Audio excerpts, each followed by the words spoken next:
Hello there, my sleepy souls. Tonight,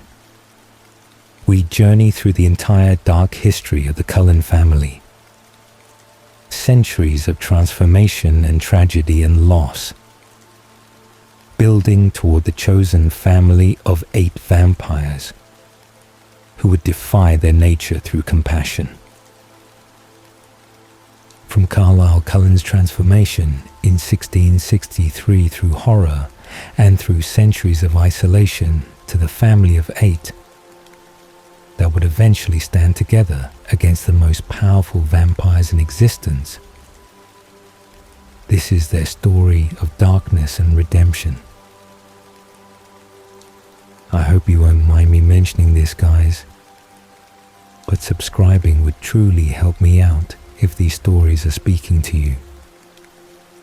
As we begin 2026, I'm building this space for fellow Twilight fans, and your support fuels my passion to keep bringing you more lore content. Thank you. I'm curious where you're listening from and what time it is where you are. You can tell me in the comments. Now, let's begin with Carlisle. Let the dark and beautiful history of the Cullens carry you gently into rest. Carlisle Cullen was born in the 1640s in London, during the period when England was tearing itself apart through civil war between royalists and parliamentarians. The conflict creating chaos and creating opportunities for accusation and for violence that extended beyond battlefields into communities where neighbours accused neighbours of witchcraft, or of harbouring Catholic sympathies, or of any transgression that could justify property confiscation, or could justify elimination of rivals. His father was Anglican pastor, whose religious fervour exceeded normal pastoral care, and whose obsession with supernatural evil manifested as leadership of hunts designed to purge London of witches and of vampires, and of any creature whose existence suggested that darkness had physical form and could walk among humans disguising itself as ordinary person, until its true nature was revealed through careful investigation and through aggressive interrogation. The pastor was not gentle man, and was not particularly intelligent man, his hunts targeting mostly innocent people whose only crimes were being different, or being vulnerable, or being in the wrong place when the pastor needed to demonstrate his power and needed to prove his value to community that was growing skeptical about whether witches and vampires actually existed in numbers that would justify the violence and the disruption that the hunts created. Carlisle's childhood was characterized by fear and by religious extremism that taught him from earliest consciousness that the world was divided absolutely between good and evil, and that his father represented good despite the cruelty and despite the innocent blood that stained the pastor's hands through decades of hunts that killed mostly humans and only occasionally killed actual supernatural creatures whose existence in London was limited, but was real enough to validate the pastor's paranoia occasionally through discovery of actual vampire or actual practitioner of magic who had hidden among humans until exposure forced confrontation. Carlisle, as teenager and as young adult, was forced to participate in his father's hunts despite his growing discomfort with the methods, and despite his growing suspicion that most victims were innocent, and that his father's crusade was murdering humans rather than protecting them from supernatural threats. His gentle nature was apparent even in youth. his reluctance to participate in violence making his father doubt his fitness for leadership and making his father push him harder toward cruelty that would prove his commitment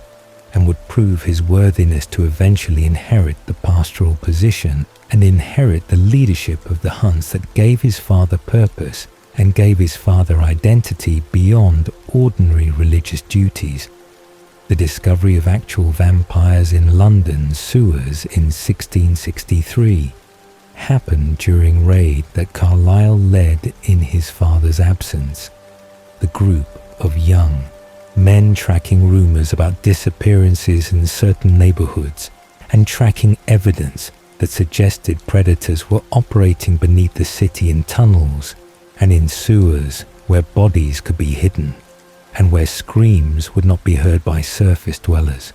who had no reason to venture into the darkness beneath their streets. The raid went wrong immediately when the vampires they discovered were not weak or were not caught by surprise, but were instead alert and were powerful and were willing to defend their territory through violence that killed most of Carlisle's companions within seconds of confrontation. The supernatural speed and the supernatural strength, making human weapons useless and making human courage meaningless when bodies could be torn apart before victims could react or could scream or could flee. Carlisle was bitten during the chaos, the vampire's teeth sinking into his throat and injecting venom that would change him forever before the creature was destroyed by the few surviving hunters who managed to decapitate it through luck or through desperation rather than through skill. He recognized immediately what had happened and recognized that he was infected, and the transformation would occur unless he died before the venom could complete its work. The knowledge of vampire nature giving him understanding that most victims lacked when they were bitten and were left to transform without comprehending what was happening to them or what they were becoming. His choice to hide himself rather than to reveal his condition to his father came from certainty that his father would kill him or would burn him alive to prevent transformation. The pastor's hatred of vampires absolute and his love for his son apparently less powerful than his commitment to destroying evil, regardless of whether that evil wore his son's face. Carlisle found an abandoned cellar and sealed himself inside and endured the 3 days of transformation alone in darkness, while the venom burned through his veins, and while his human body died and was reborn as something that was no longer human and was no longer capable of dying through normal means or through normal violence. The pain of transformation was absolute and was beyond anything his human experience had prepared him to endure. The fire in his blood making him scream until his voice failed and making him wish for death that would not come and would not release him from the agony that seemed endless and seemed specifically designed to break his mind before it broke his body. The burning intensified as the transformation neared completion,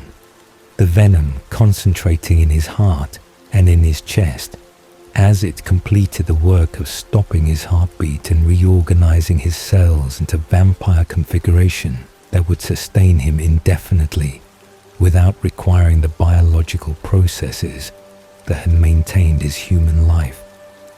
Waking as vampire was revelation and was horror simultaneously, his senses suddenly sharp and suddenly overwhelming in their clarity and in their intensity that made the world seem different and seem new despite being the same cellar where he'd hidden himself to die or to transform away from his father's judgment. He could hear heartbeats from the street above and could smell blood through stone and through earth. The sense triggering thirst that was biological and was imperative in ways that made his throat burn and made his instincts scream to hunt and to feed on the humans whose blood called to him through the cellar ceiling. His horror at what he had become was genuine and was profound.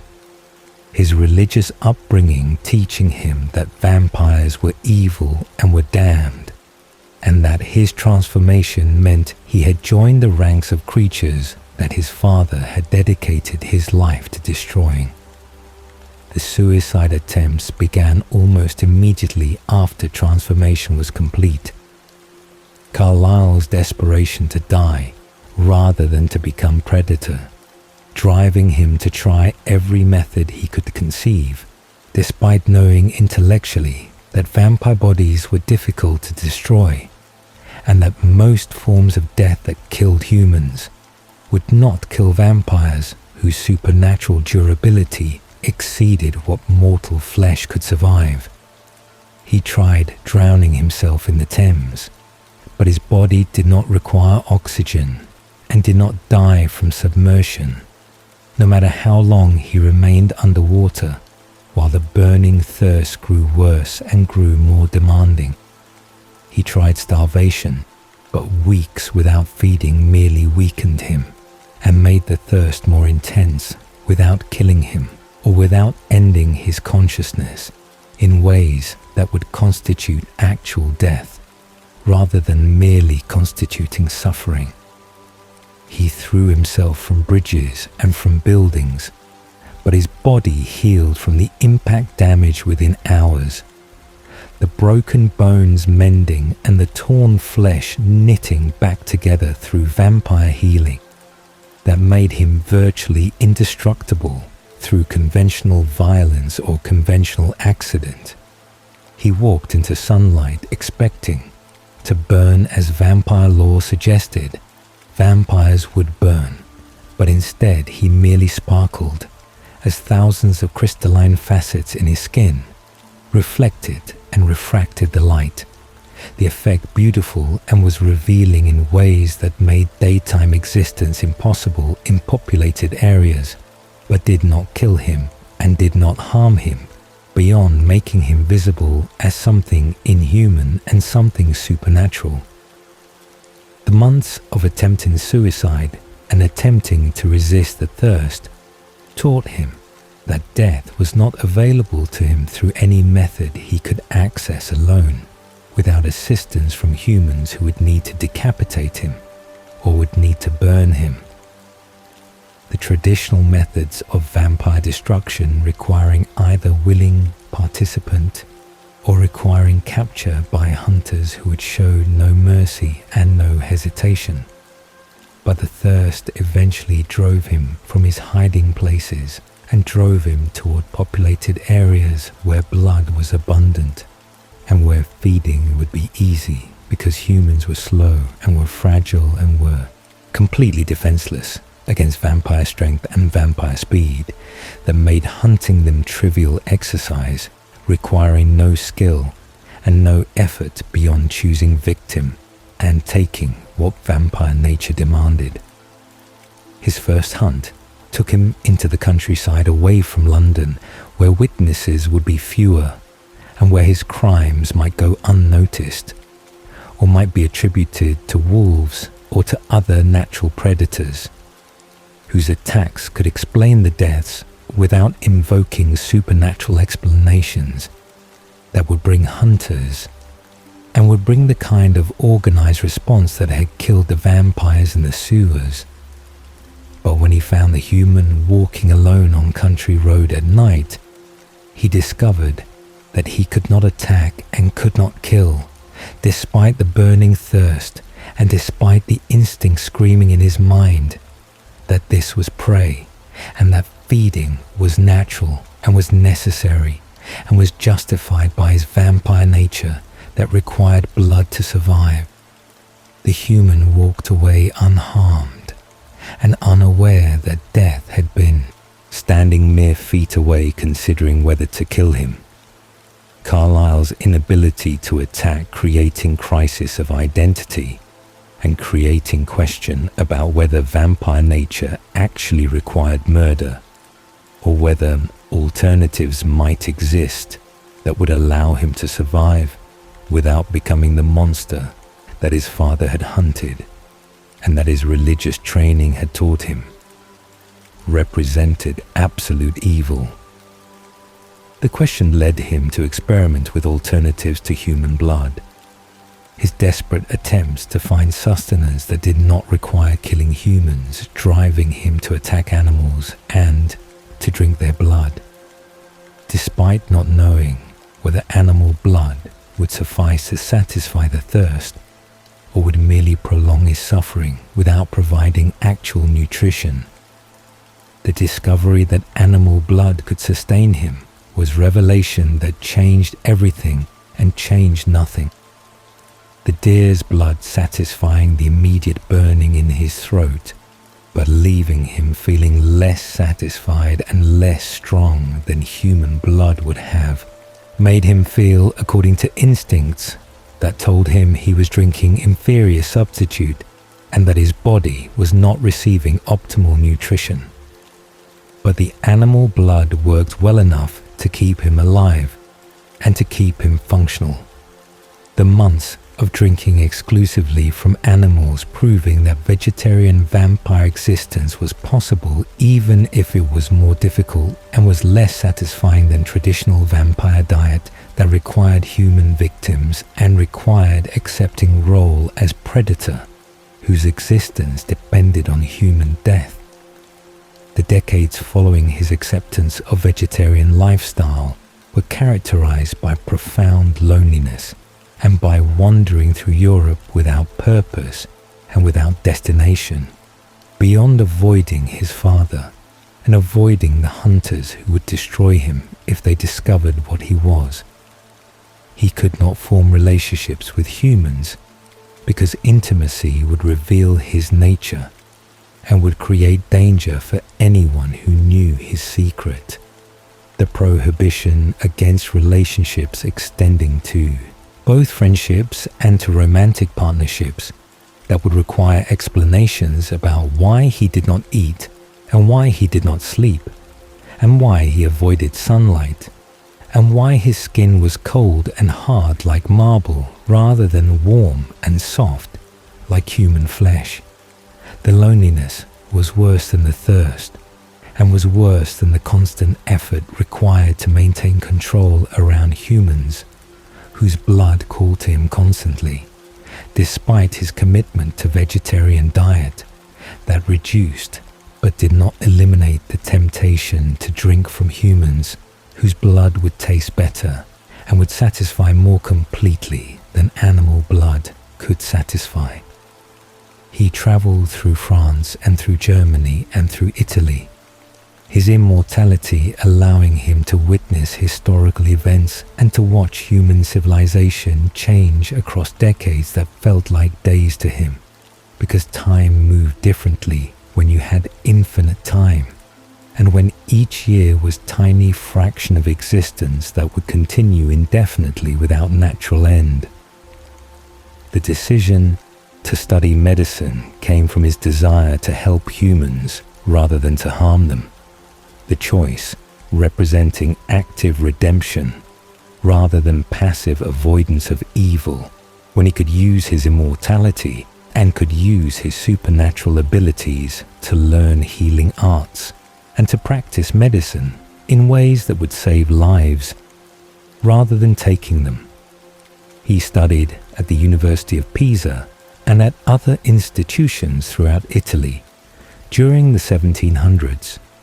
His centuries of time available, allowing him to master medical knowledge that human doctors could not master in their limited lifespans, and allowing him to develop skills that combined human medical technique with vampire precision and vampire senses that allowed him to hear heartbeats and to smell infections and to detect internal injuries that human doctors would miss until symptoms became obvious. His medical practice required him to work at night and required him to maintain distance from patients whose blood would tempt him despite his centuries of practice and despite his commitment to never drinking from humans, regardless of circumstances, or regardless of how appealing their blood might smell. The constant exposure to blood should have made control impossible, but instead made control stronger through repeated exposure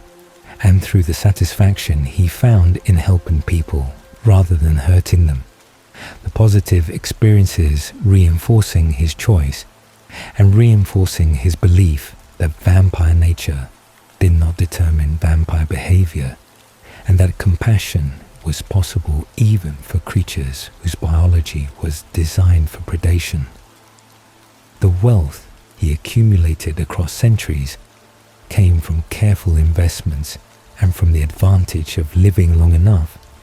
to see long-term investment strategies mature across decades and across centuries, when compound interest and when careful planning could transform small amounts into vast fortunes. He invested in properties and in businesses that would persist across generations. His immortality, allowing him to hold investments longer than human investors could hold them, and allowing him to benefit from growth that required patience that mortal lifespans could not support. The money provided security and provided freedom to practice medicine without requiring payment and without requiring explanations about why a wealthy doctor would work for free or would work in charity hospitals where patients could not pay for care. But the loneliness persisted despite his success and despite his satisfaction in his medical work. The centuries of solitary existence teaching him that immortality without companionship was not life but was merely endless existence, without purpose beyond the immediate tasks of feeding and of hiding and of moving from place to place before unchanging appearance attracted attention that would require explanations he could not provide. He longed for family and longed for companion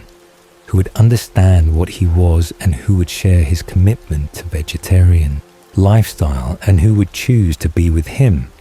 not from ignorance, but from full knowledge of what he was and what he had been and what he would always be,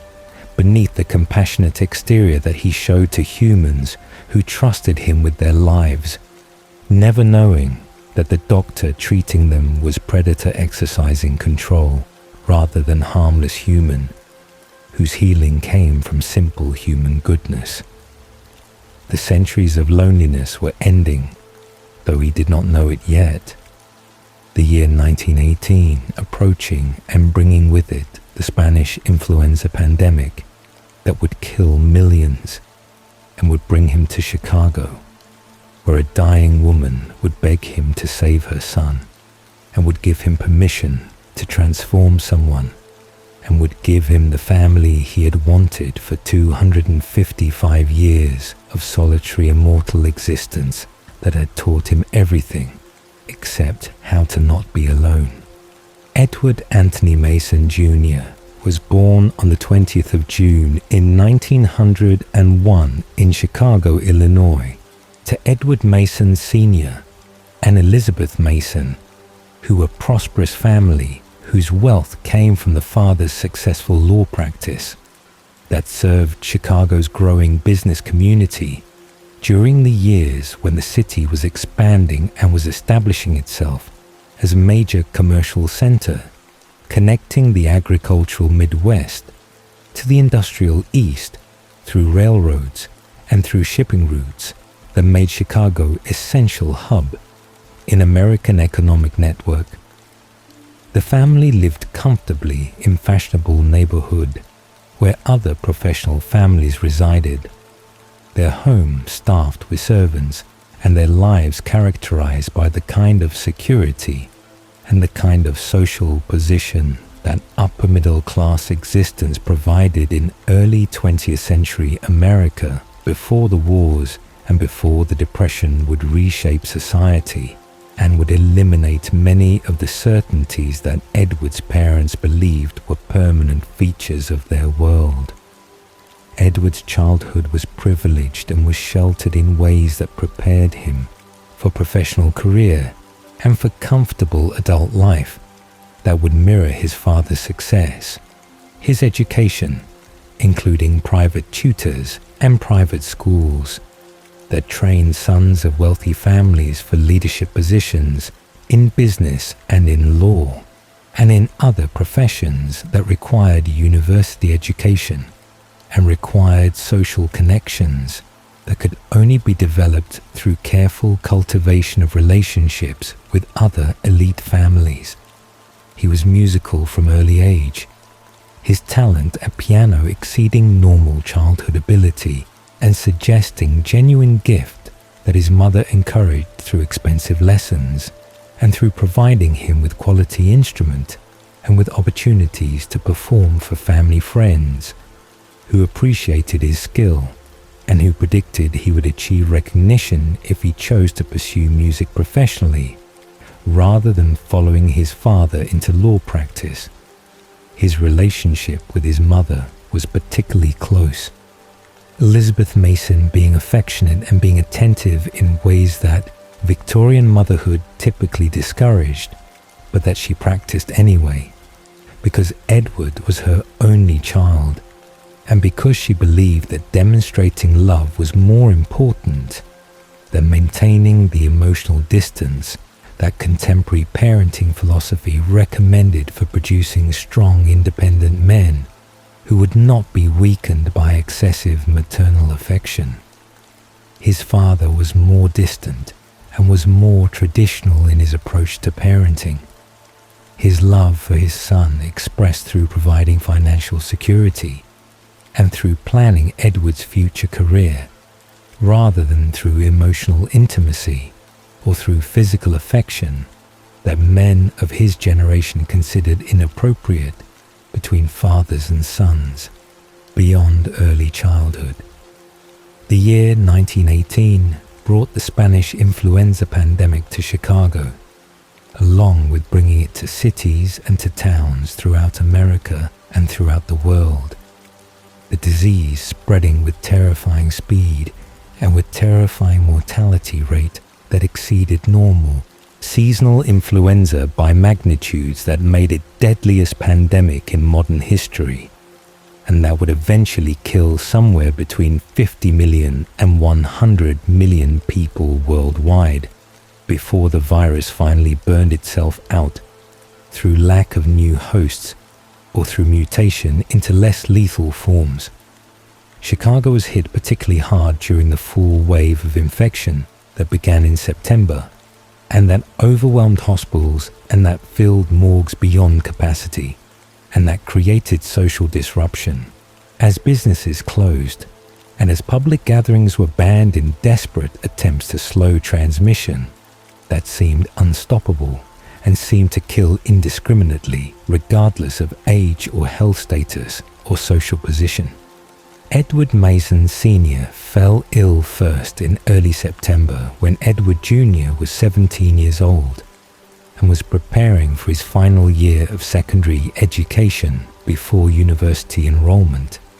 that would begin the following autumn if the pandemic subsided and if normal life could resume. The father's illness progressed rapidly from initial symptoms that seemed like normal flu through pneumonia and through respiratory failure that killed him within days of onset. His death shocking the family and shocking the community because he had been healthy man and had been strong man who should have survived normal illness, but who could not survive the particular virulence of the Spanish influenza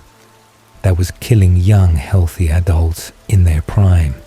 at rates that exceeded the mortality among elderly or among children who typically suffered worst outcomes from seasonal flu. Elizabeth and Edward fell ill within days of the father's death. Their infection probably contracted from him during the period when he was sickest and was most contagious, or possibly contracted from one of the many infected people who were moving through Chicago spreading virus wherever they went. because quarantine measures were inadequate, and because many people needed to work or needed to obtain food regardless of infection risk. Their illness progressed differently, with Elizabeth showing severe symptoms immediately, while Edward's case seemed milder initially before suddenly worsening in pattern. That characterized many Spanish influenza deaths, where victims would seem to be recovering before sudden relapse would kill them through secondary pneumonia or through cytokine storm that would drown them in their own immune response. Carlisle Cullen was working at Chicago Hospital during the pandemic, his medical expertise desperately needed when human doctors were dying themselves or were fleeing the city to protect themselves and their families from infection that was killing physicians at alarming rates, because their constant exposure to infected patients made infection nearly inevitable. His vampire nature made him immune to human diseases and made him ideal medical worker during pandemic, because he could work continuously without rest and without risk of infection. His only limitation being the constant temptation of blood from dying patients whose wounds and whose hemorrhaging filled the wards with scent that made his throat burn despite his centuries of practice and despite his absolute commitment to never drinking from humans regardless of circumstances. Elizabeth Mason recognized that Carlisle was different from other doctors, though she could not have articulated exactly what that difference was beyond the fact that he was impossibly beautiful and was impossibly graceful and seemed impossibly calm in the chaos and in the suffering that surrounded them in the hospital where hundreds were dying and where hundreds more were arriving daily to take the places of those who had just died. She watched him work through the delirium of her fever, her consciousness fading and returning in cycles that brought her moments of clarity between periods of confusion and of hallucination that characterize severe influenza cases where brain inflammation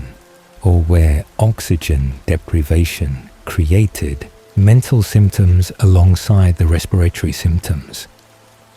Her recognition that she was dying came with clarity that sometimes accompanies approaching death. Her moments of lucidity allowing her to understand that she would not survive and that her son would not survive unless something extraordinary intervened to save him from the disease that had already killed his father and that was killing her, even as she lay in the hospital bed, waiting for the end. She called Carlisle to her bedside during one of these lucid moments and spoke to him with intensity and with understanding that suggested she knew or suspected what he was, her words carefully chosen to communicate that she was giving him permission to do whatever was necessary to save her son, even if that meant transforming him into whatever Carlisle was beneath his human appearance. Her exact words were lost to history, except in Carlisle's memory and in Edward's memory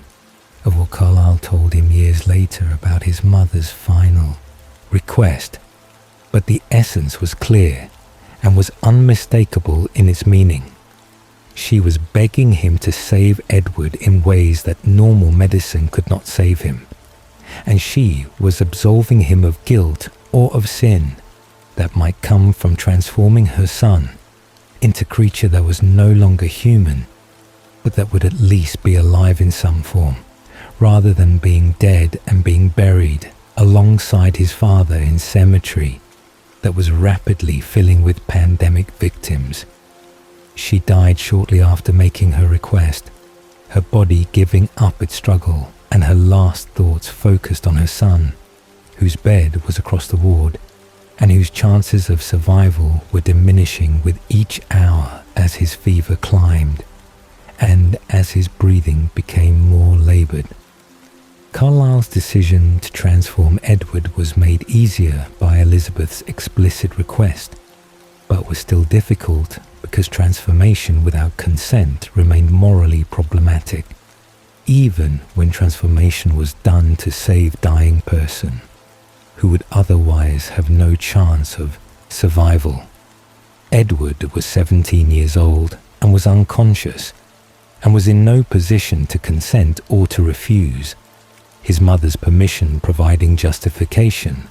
but not eliminating the ethical complexity of choosing to make someone immortal without their knowledge and without their agreement. But Carlisle had been alone for 255 years, and had wanted companion and had wanted family for all of those centuries, his loneliness making him perhaps more willing to transform Edward than he would have been if the decision had been purely altruistic rather than being influenced by his desperate desire for companionship. The transformation happened in September of 1918, when Carlisle carried Edward from the hospital to his home and bit him in the necessary locations to spread venom efficiently through his dying system before the influenza could complete its work of destroying his lungs and stopping his heart. The 3 days of transformation burned the virus from Edward's body along with burning away his humanity, the venom more powerful than any disease and capable of rewriting his entire cellular structure into vampire configuration that would be immune to all human illnesses and would be immune to all forms of death except decapitation or burning. Edward's awakening as vampire in late September of 1918 brought Carlisle the companion he had wanted for centuries, the joy of finally having someone to talk to and someone to share existence with, overshadowing the tragedy of Edward's transformation and overshadowing the loss of Edward's human life and Edward's human future. That would have included university and career and marriage and children and all the normal milestones that mortal existence offered. Edward's initial response to transformation was curiosity rather than horror. His acceptance of his new nature coming more easily than Carlisle's own acceptance had come, because Edward had not been raised to believe that vampires were evil, and because Edward's transformation had saved him from certain death, rather than cursing him to immortality that he had not wanted. The discovery of Edward's gift happened within hours of his awakening, when he began responding to Carlisle's thoughts before Carlisle had spoken them aloud, the mind-reading ability manifesting immediately and providing Edward with access to everyone's thoughts within significant radius that extended hundreds of feet in all directions, and that made privacy impossible for anyone near him, unless they had mental shield or unless they had learned to guard their thoughts through discipline that most humans never developed because they never needed to protect their minds from telepathic intrusion. The gift was powerful and was overwhelming initially, the constant noise of human thoughts flooding Edward's consciousness and making it difficult for him to distinguish between his own thoughts and between the thoughts of others, whose mental voices were as clear and as loud as spoken voices would have been. Carlisle taught Edward to hunt animals and taught him the vegetarian philosophy that had sustained Carlisle for centuries. His explanations about why they chose not to drink human blood making sense to Edward intellectually, even though his instincts told him that human blood would be better and would be more satisfying than the animal blood that Carlisle provided, and that Edward learned to hunt himself within weeks of transformation. The relationship between them developed quickly into father-son dynamic despite their similar apparent ages, Carlisle's centuries of experience and Carlisle's role as creator, giving him natural authority, while Edward's youth and Edward's recent transformation made him dependent on Carlisle for guidance and for education about vampire nature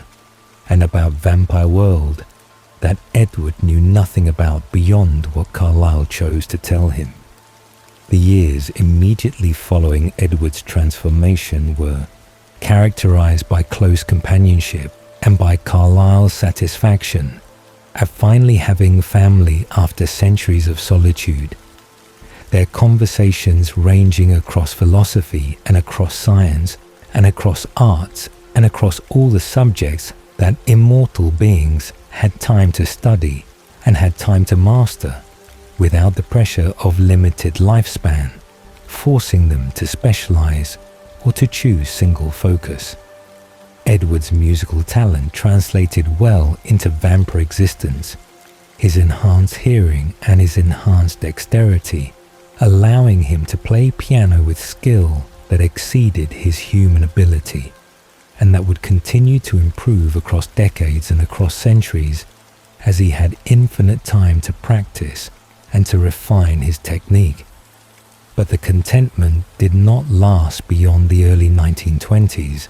when Edward began to question whether vegetarian lifestyle was truly necessary,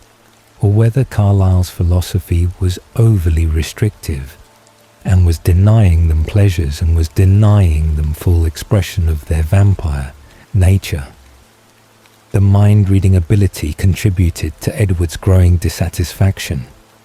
because he could hear human thoughts and could hear human darkness and could recognize that many humans were murderers or were rapists or were abusers who caused suffering and who would cause more suffering if they continued living. The logic that developed in Edward's mind was seductive and was apparently justified. If he only killed bad humans whose deaths would prevent future suffering, then his feeding would be service rather than being crime, and would be justice rather than being murder. Carlisle's arguments against this reasoning were based on principle rather than on practical objections, his position being that killing was wrong regardless of victim's character, and that Edward had no right to appoint himself judge and executioner, even if his mind-reading ability allowed him to know with certainty that his victims were guilty of crimes that human justice system had failed to punish. But Edward was young vampire and was stubborn and was convinced that his way was better than Carlisle's way. His departure from Carlisle's household in the mid-1920s, representing rejection of vegetarian philosophy and representing Edward's attempt to find compromise between vampire nature and moral behavior through selective predation that would satisfy his thirst while eliminating humans who deserved death. The rebellion period lasted approximately 4 years, during which Edward wandered through the eastern United States hunting criminals and hunting abusers, whose thoughts revealed their guilt and whose deaths Edward rationalized as necessary and as beneficial, even when the killing itself was brutal and was indulgent in ways that suggested Edward was enjoying the hunt and was enjoying the kill beyond what simple feeding required. He told himself that he was different from traditional vampires who killed innocents. His mind-reading ability allowing him to target only guilty parties whose deaths improved the world rather than harming it. But the rationalization grew weaker with each kill as Edward recognized that he was lying to himself and that murder was murder, regardless of whether victim deserved death, according to Edward's judgment or according to society's laws. The thoughts of his victims haunted him in ways that he had not anticipated, his mind-reading ability forcing him to experience their terror and to experience their final moments with intimacy that traditional vampires did not experience because they could not hear their victims' thoughts or could not feel their victims' emotions through telepathic connection that made Edward's kills more personal and more traumatic than kills that involved simple physical predation without psychological entanglement. He heard them begging and heard them praying and heard them thinking about families and about lives that were ending. Their humanity clear in their thoughts, despite their crimes and despite their guilt that had justified Edward's decision to kill them. The return to Carlisle happened in 1927, when Edward finally admitted that his experiment had failed and that selective predation was not better than vegetarianism, and that killing was corrupting him regardless of his victim's guilt. Carlisle accepted him back without judgment and without recrimination. His joy at Edward's return and his relief that Edward had come back before the guilt and the self-loathing had destroyed him completely, overshadowing any anger or any disappointment that Carlisle might have felt about Edward's rejection of his teaching and about Edward's 4 years of living as predator rather than living as vampire, who chose to rise above his nature through conscious moral effort. The depression that characterized Edward's personality after his return was rooted in his recognition that he was capable of being monster, and that his mind-reading ability made him aware of darkness in himself and in others in ways that made optimism difficult and made happiness feel naive. When he could hear everyone's secrets and could hear everyone's worst thoughts and worst impulses that humans suppressed, or that humans acted on depending on their character and on their circumstances.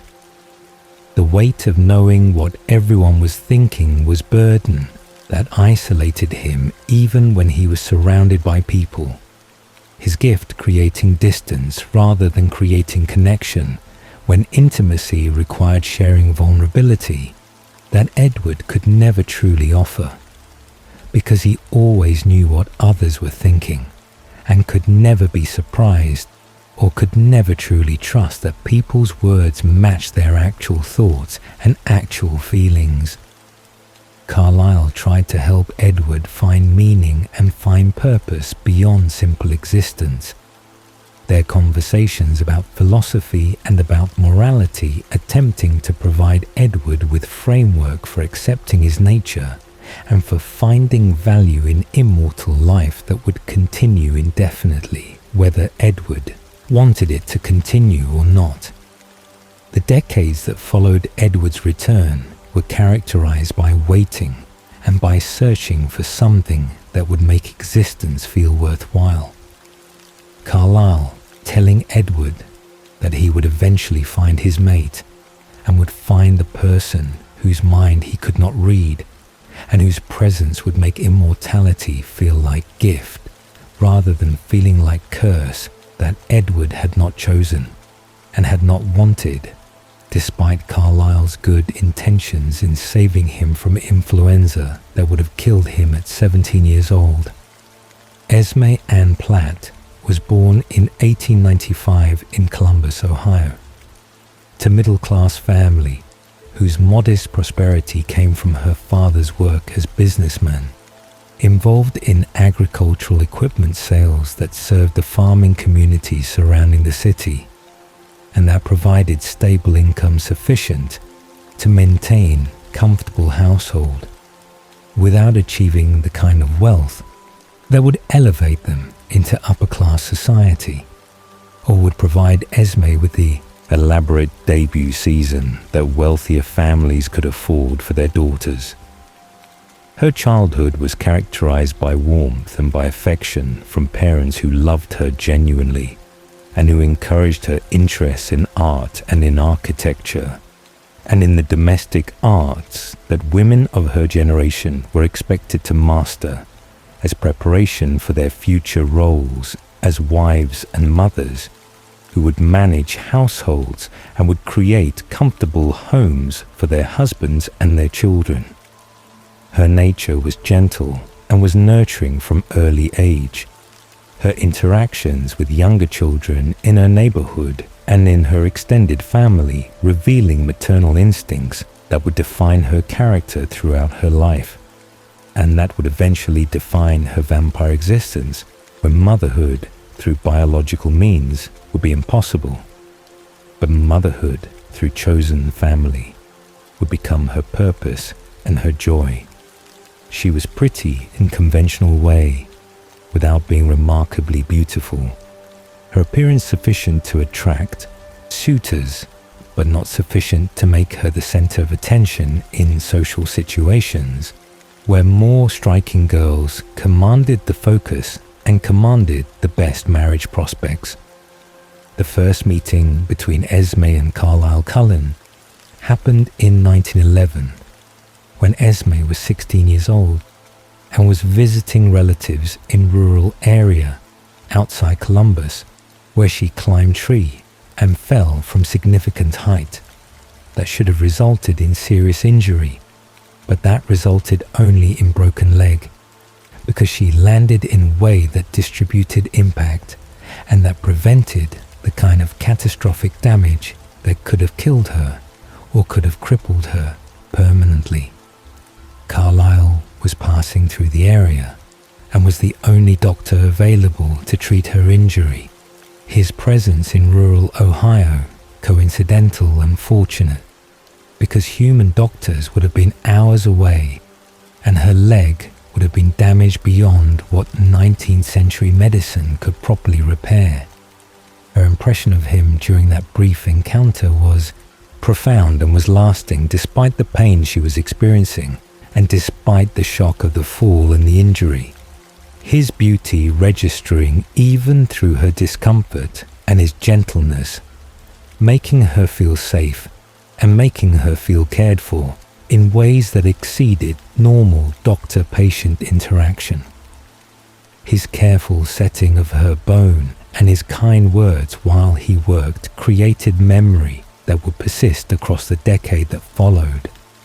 Her occasional thoughts about the beautiful doctor who had treated her representing romantic fantasy rather than representing realistic possibility, because she never expected to see him again, and because she assumed he was married and was established somewhere far from Ohio. The marriage to Charles Evanson happened in 1917, when Esme was 22 years old and was facing social pressure to marry, and was facing limited options in region that had been depleted of young men through the Great War that was consuming Europe, and that was drawing American soldiers overseas to fight and to die in numbers that created surplus of unmarried women whose prospects were diminishing as the war continued. Charles Evanson was older man, whose exemption from military service came from his age or from his occupation, or from some other factor that kept him home, while younger men were dying in French trenches. His courtship of Esme aggressive and persistent in ways that overcame her initial reluctance and that convinced her parents that he was a suitable match, despite warning signs that Esme noticed but that she dismissed or that she minimized, because marriage was expected and because remaining unmarried would bring shame and would bring financial dependence on her parents that she wanted to avoid. The abuse began shortly after the wedding, when Charles's possessive nature and his violent temper revealed themselves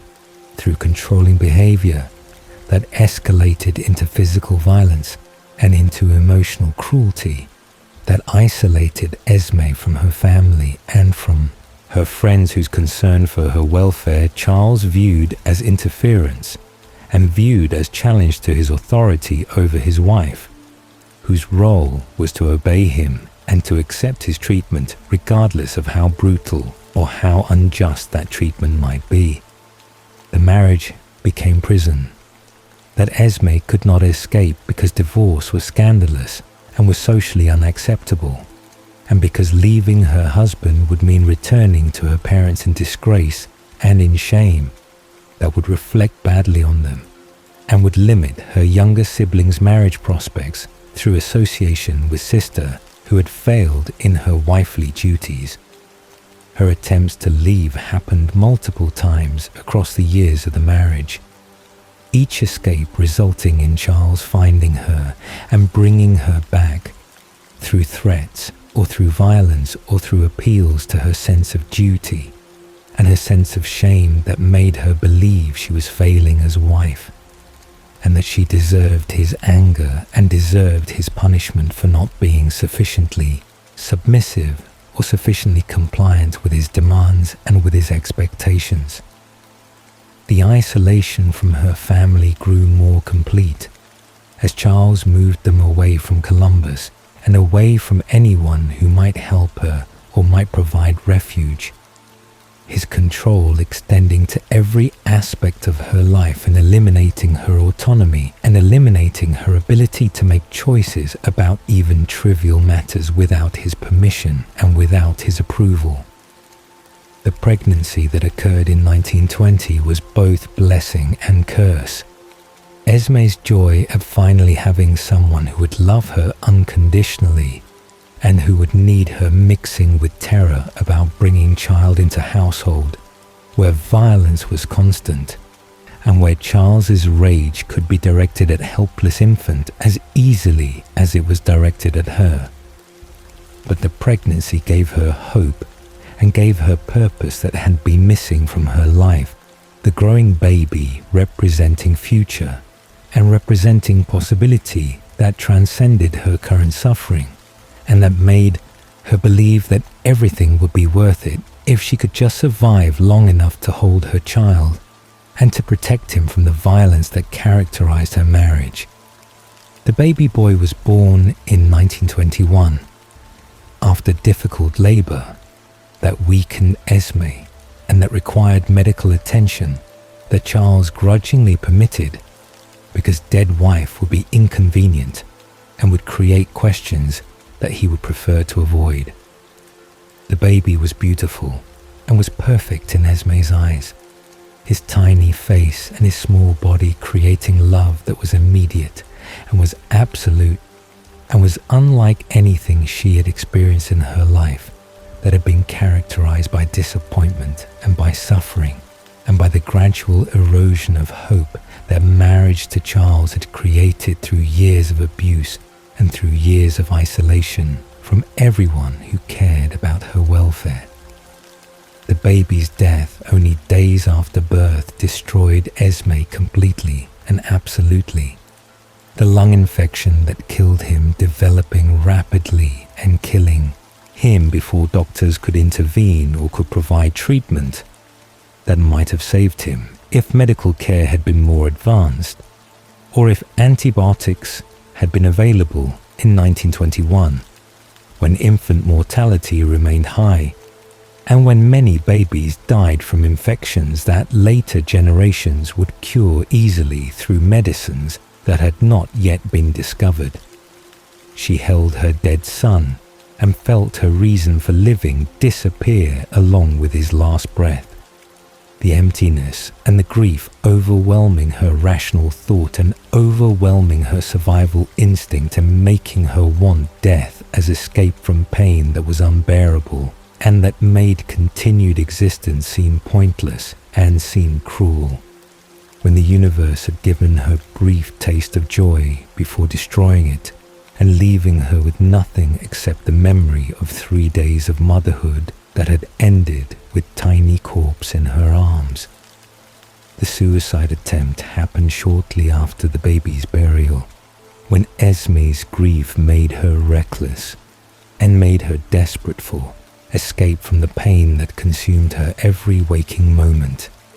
and that invaded her dreams when exhaustion finally forced her into sleep. That brought no rest and brought no relief from the suffering that characterized her existence. She threw herself off cliff near her home. The fall intended to kill her instantly and to end her pain through death that would be quick and would be merciful in ways that continued living could never be. When the baby, who it represented, her only source of hope, and her only source of love was gone, and was buried, and was never coming back, regardless of how desperately she wished for different outcome. The fall did not kill her immediately, though it should have killed her. Her body surviving the impact through luck or through cruel fate that prevented her from dying quickly, and that left her alive long enough to be found and to be taken to morgue, where she was placed among other bodies waiting for processing or waiting for burial.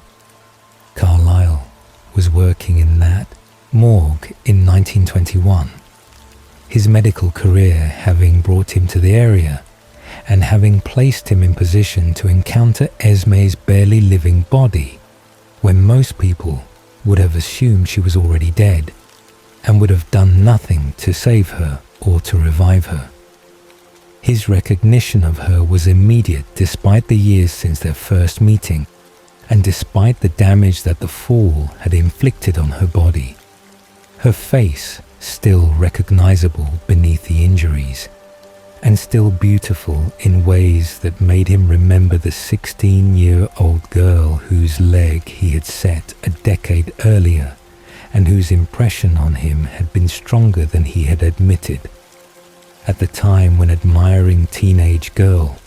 would have been inappropriate for a man who appeared to be in his 20s, but who was actually centuries old, and who could never pursue romantic relationship with human whose mortality made such relationship impossible. The decision to transform her was made quickly, because her heart was still beating weakly and because transformation was only option that would save her life when her injuries were too severe for human medicine to repair, and when death was approaching rapidly through blood loss and through organ failure that made survival impossible without supernatural intervention. He bit her and injected venom into her dying body, his centuries of medical knowledge telling him exactly where to bite and exactly how much venom to inject to ensure transformation would complete successfully before death became irreversible and before her heart stopped completely. Esme's transformation during the 3 days that followed was agony that she barely registered,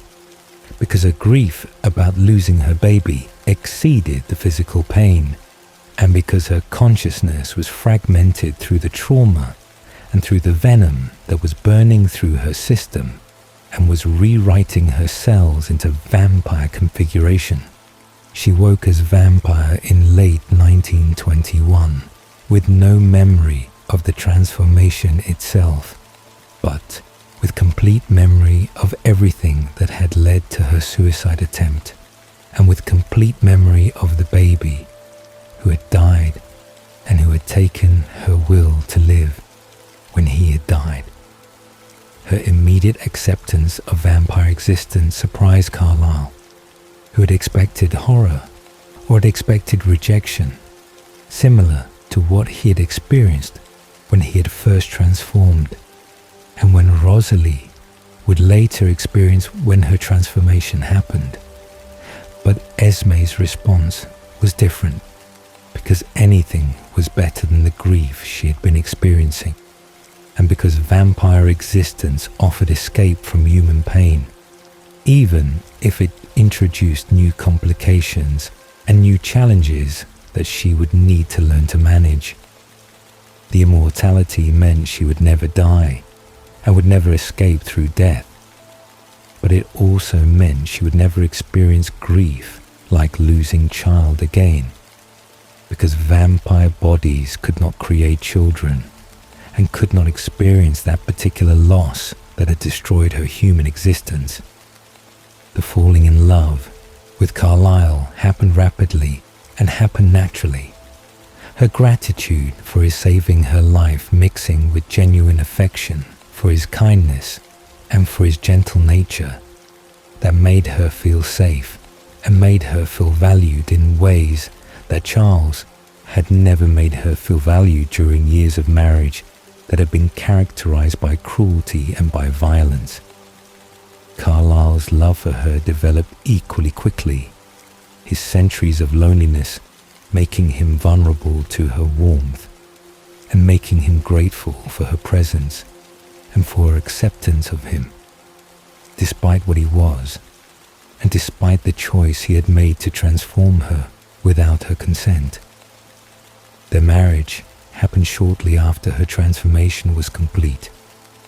The ceremony private and simple because vampire weddings required no legal documentation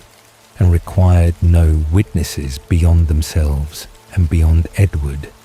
who served as their only family member and who was happy that Carlisle had found companion and had found love after centuries of searching and after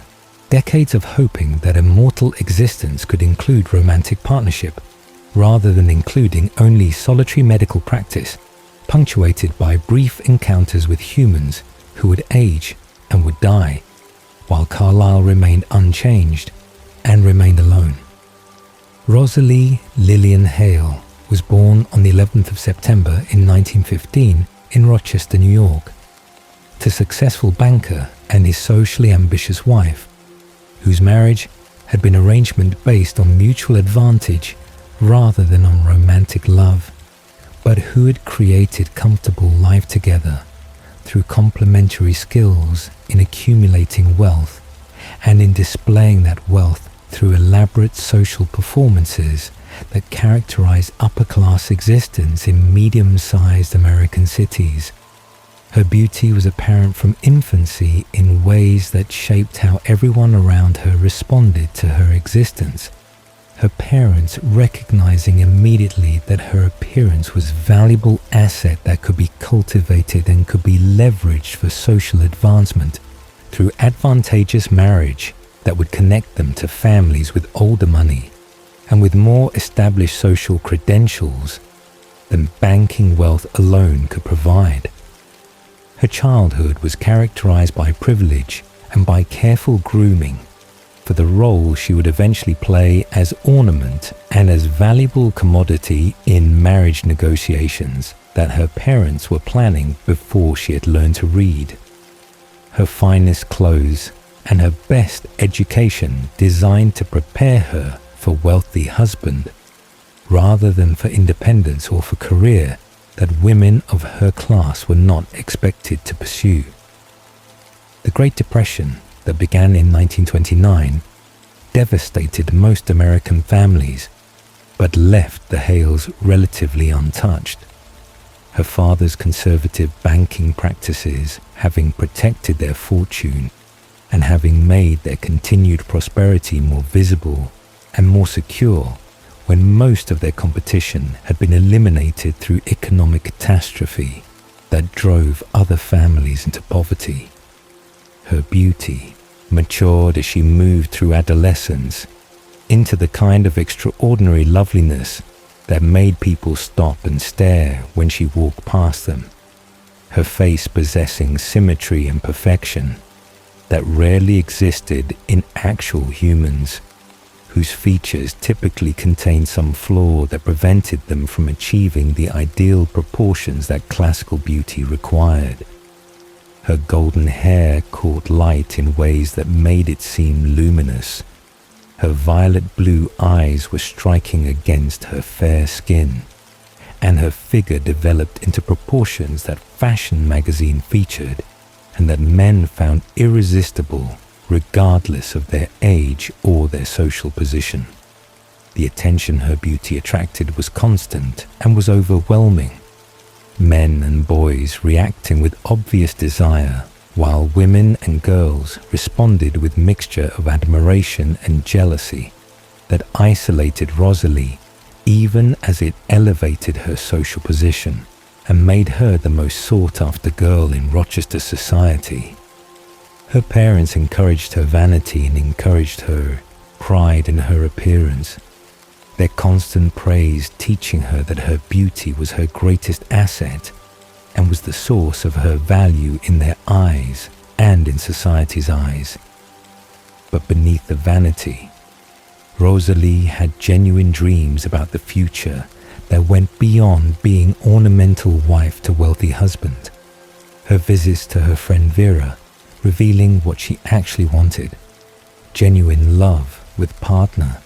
who valued her for more than her beauty, children who would need her and would love her unconditionally, and home that was warm and was filled with family rather than being showplace for displaying wealth. Royce King II was heir to the King fortune, his family representing old money in Rochester, with wealth predating the industrial expansion that had created new fortunes but had not created the highest social positions where ancestry mattered as much as current wealth. His pursuit of Rosalie began when she was 17 years old,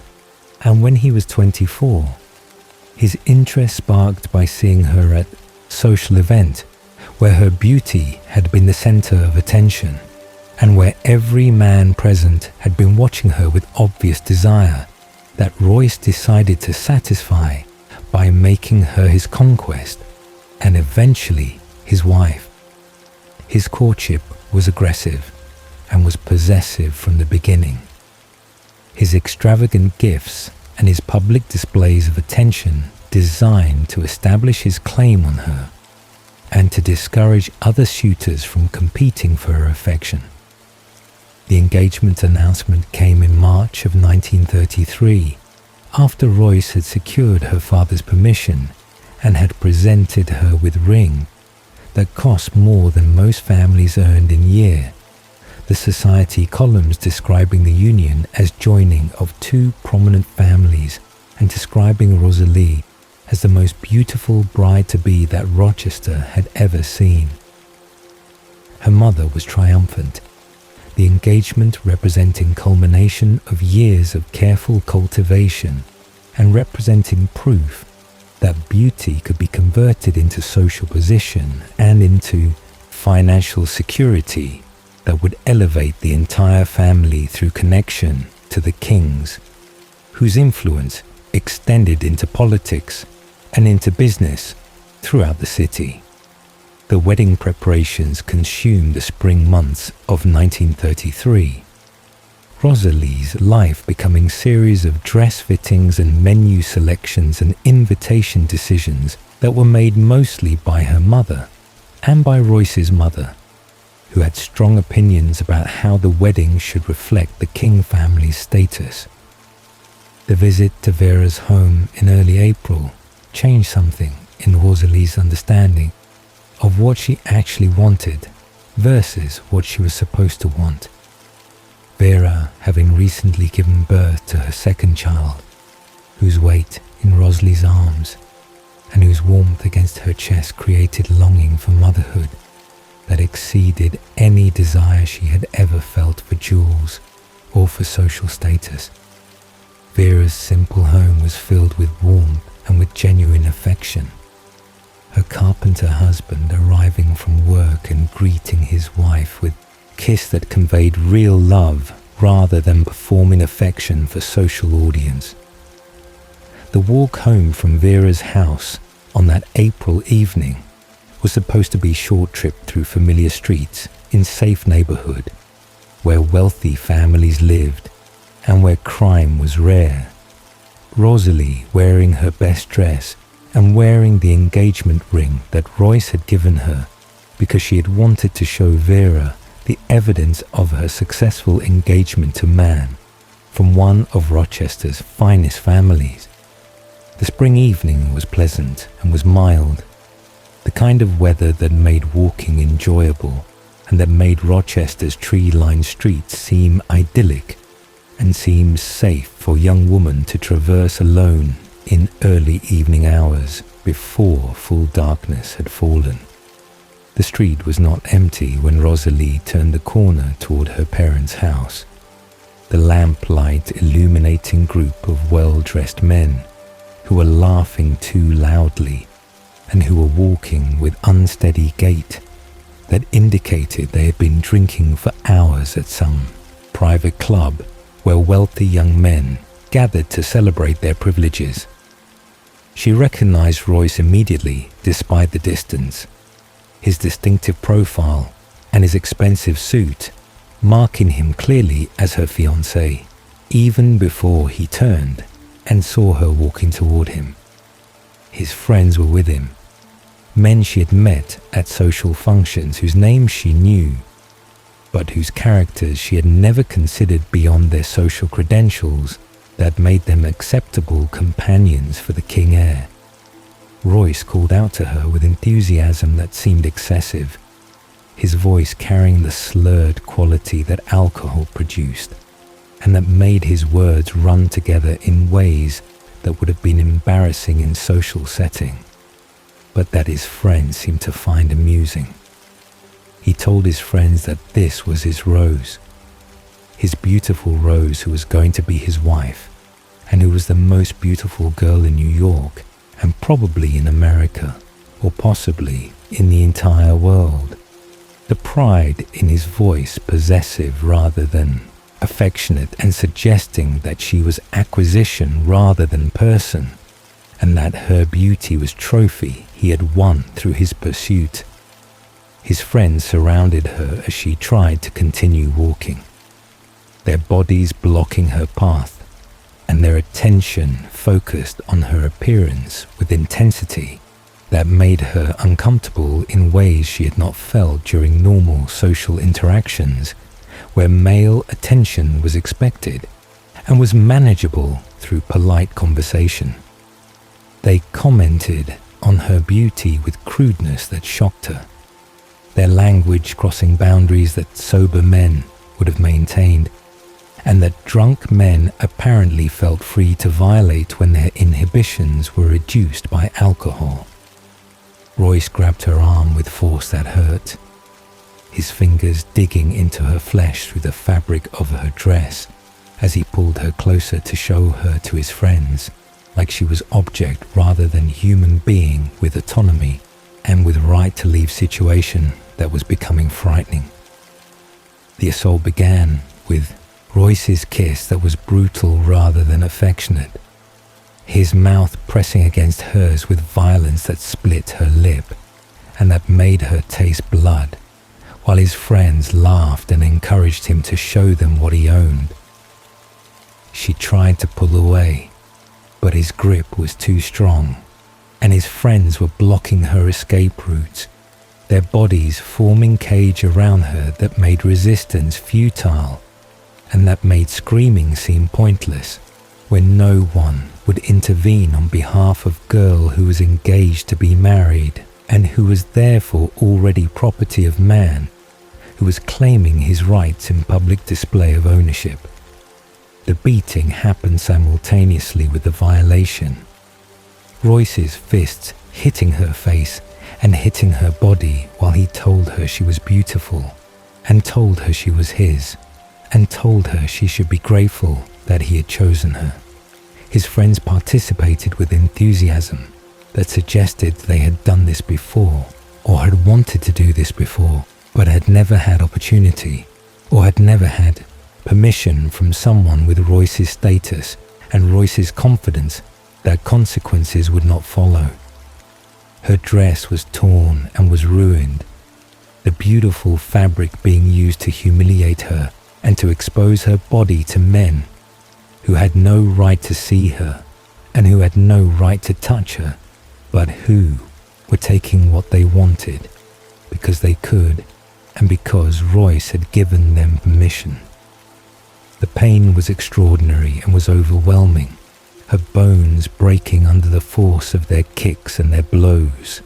her ribs cracking and puncturing her lungs and making breathing difficult and making each attempt to draw air into her damaged body an agony that competed with all the other sources of pain radiating from every part of her that they had touched and had violated. Her face was being destroyed by Royce's fist, the beauty that had been her greatest asset being systematically demolished by the man who had claimed to love that beauty and who had claimed to want to possess it forever through marriage. They left her in the street when they were finished,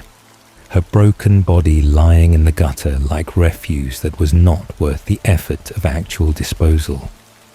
Royce's last words to her were apology that was not sincere, his tone suggesting he was sorry that he had damaged his property before the wedding, but that the damage was her fault for walking alone and for being so beautiful that he could not control himself. She was dying, and she knew she was dying. The blood loss and the internal injuries making survival impossible without medical intervention that she could not summon because her voice was not working and because no one was passing by to find her and to help her. Carlisle Cullen found her some time later, when the night had grown fully dark and when the street was empty except for her dying body that he almost missed seeing in the shadows where they had left her. The smell of her blood reached him before he saw her,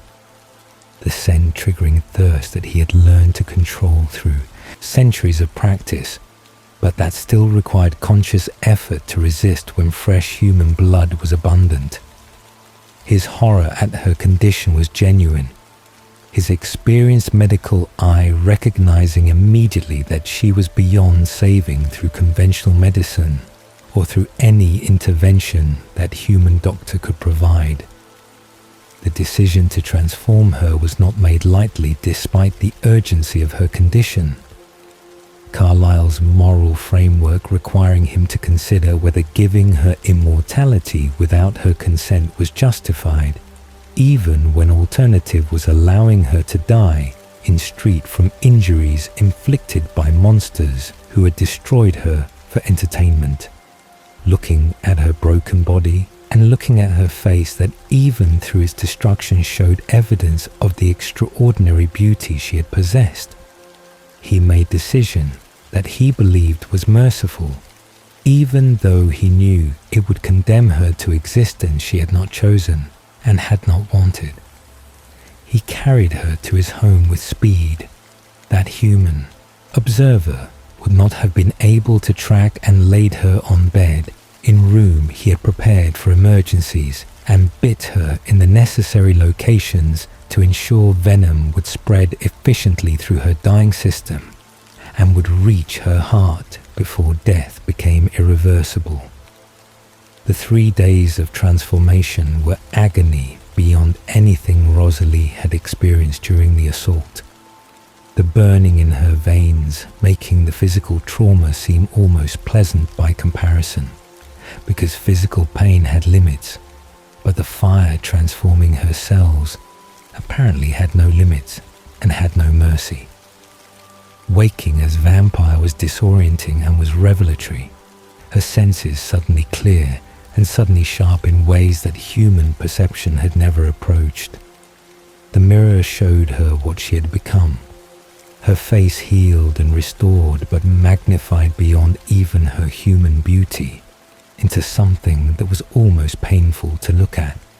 because vampire transformation enhanced whatever beauty existed and created appearance designed to attract human prey. The realization of what she had lost hit her with force that made her wish the transformation had failed. She would never age and would never die,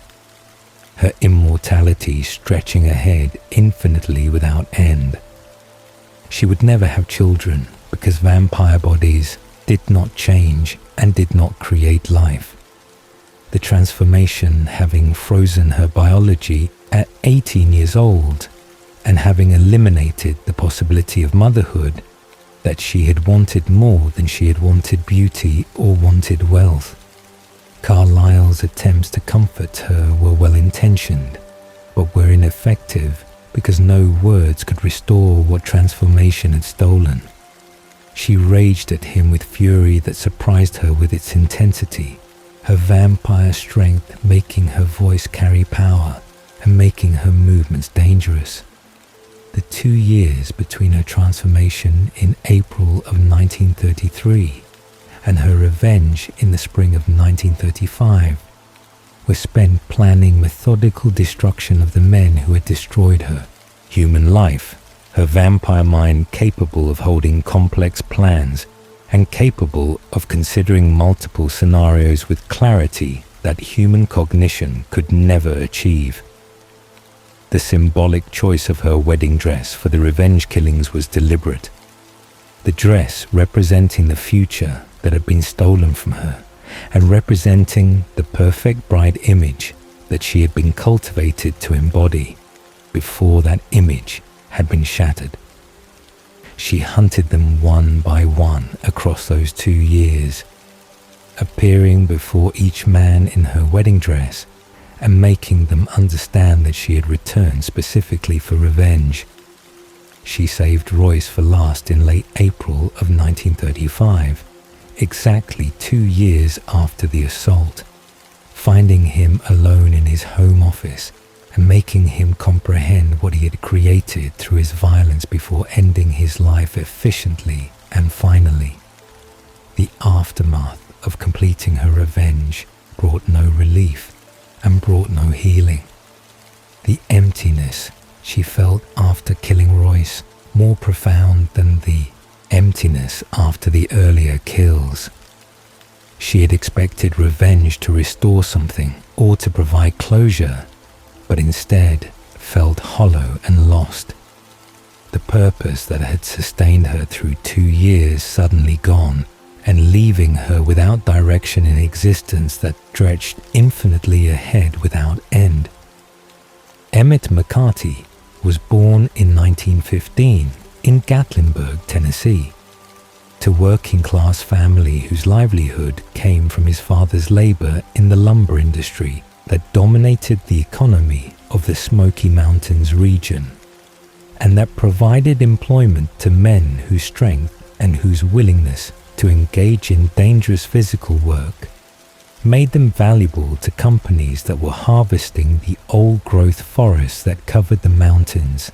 and that represented valuable resource during period when demand for timber was high and when conservation was not yet priority that would limit logging operations.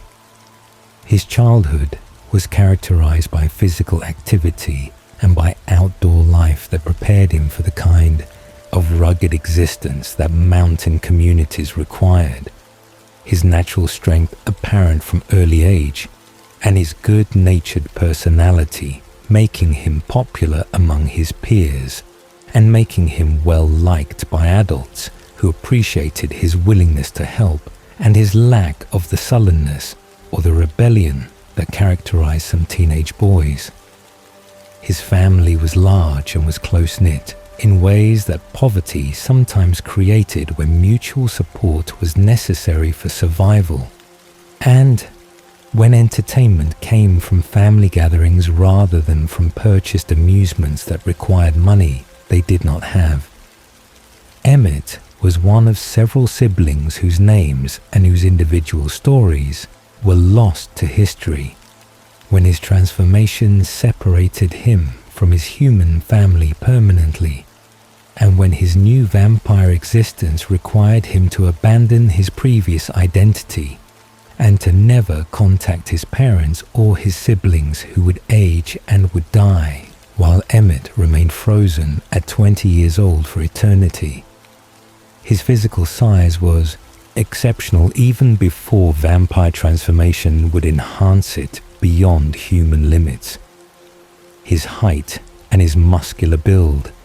making him ideal worker for the physically demanding jobs that mountain life offered and that paid enough to help support his family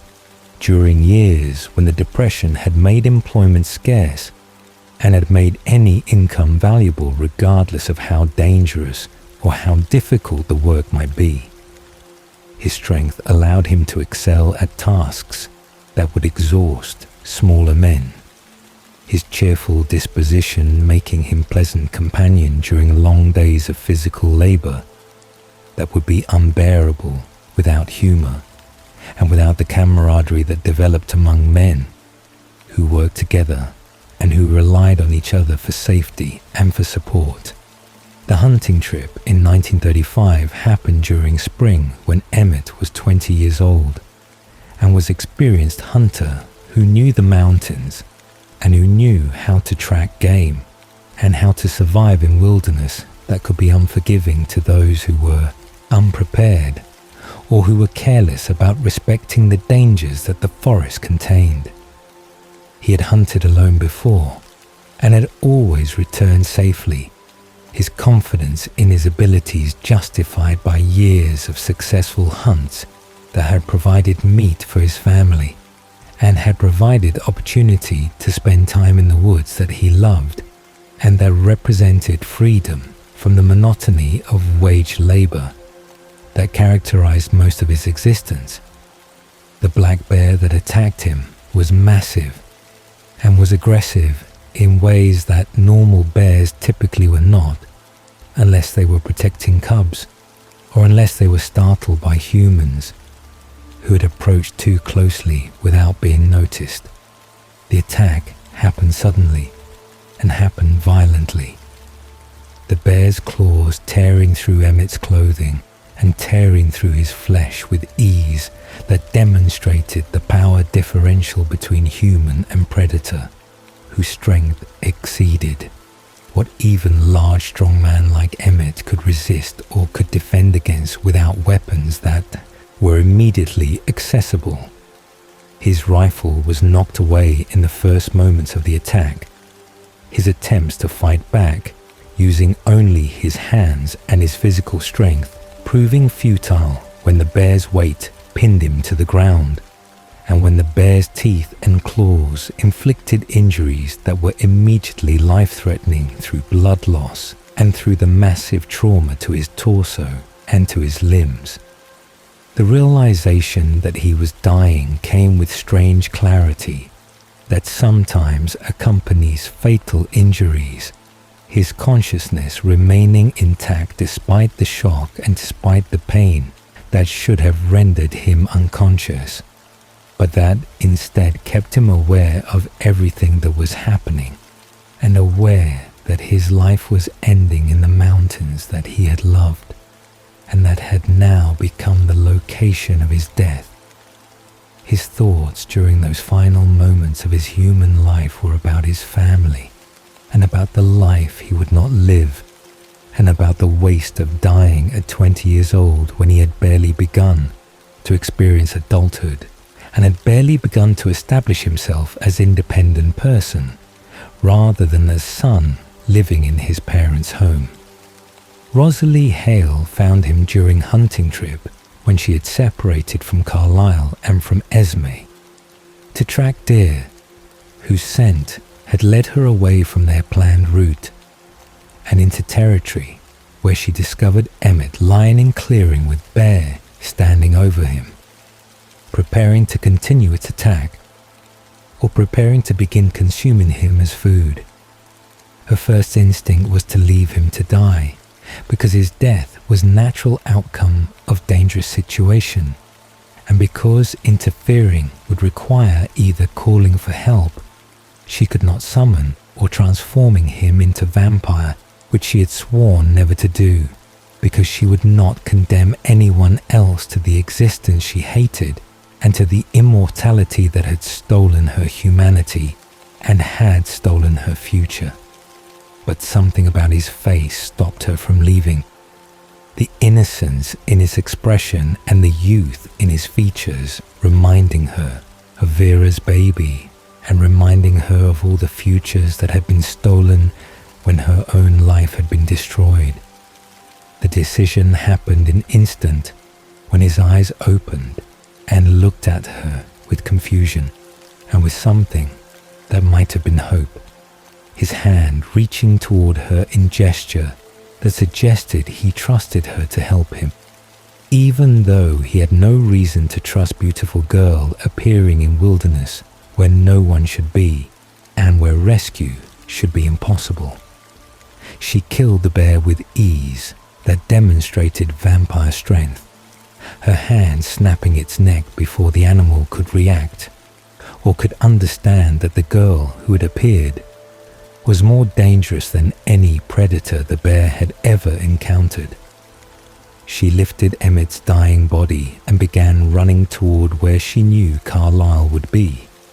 her vampire speed allowing her to cover over 100 miles through forests and through mountains without stopping and without slowing despite his weight,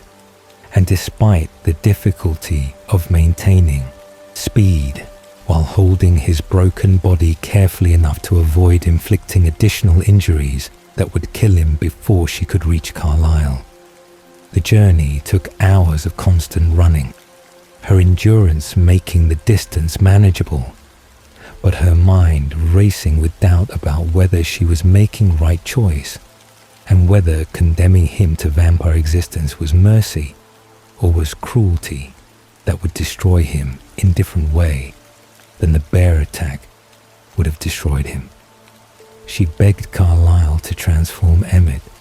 despite knowing the pain that transformation would cause,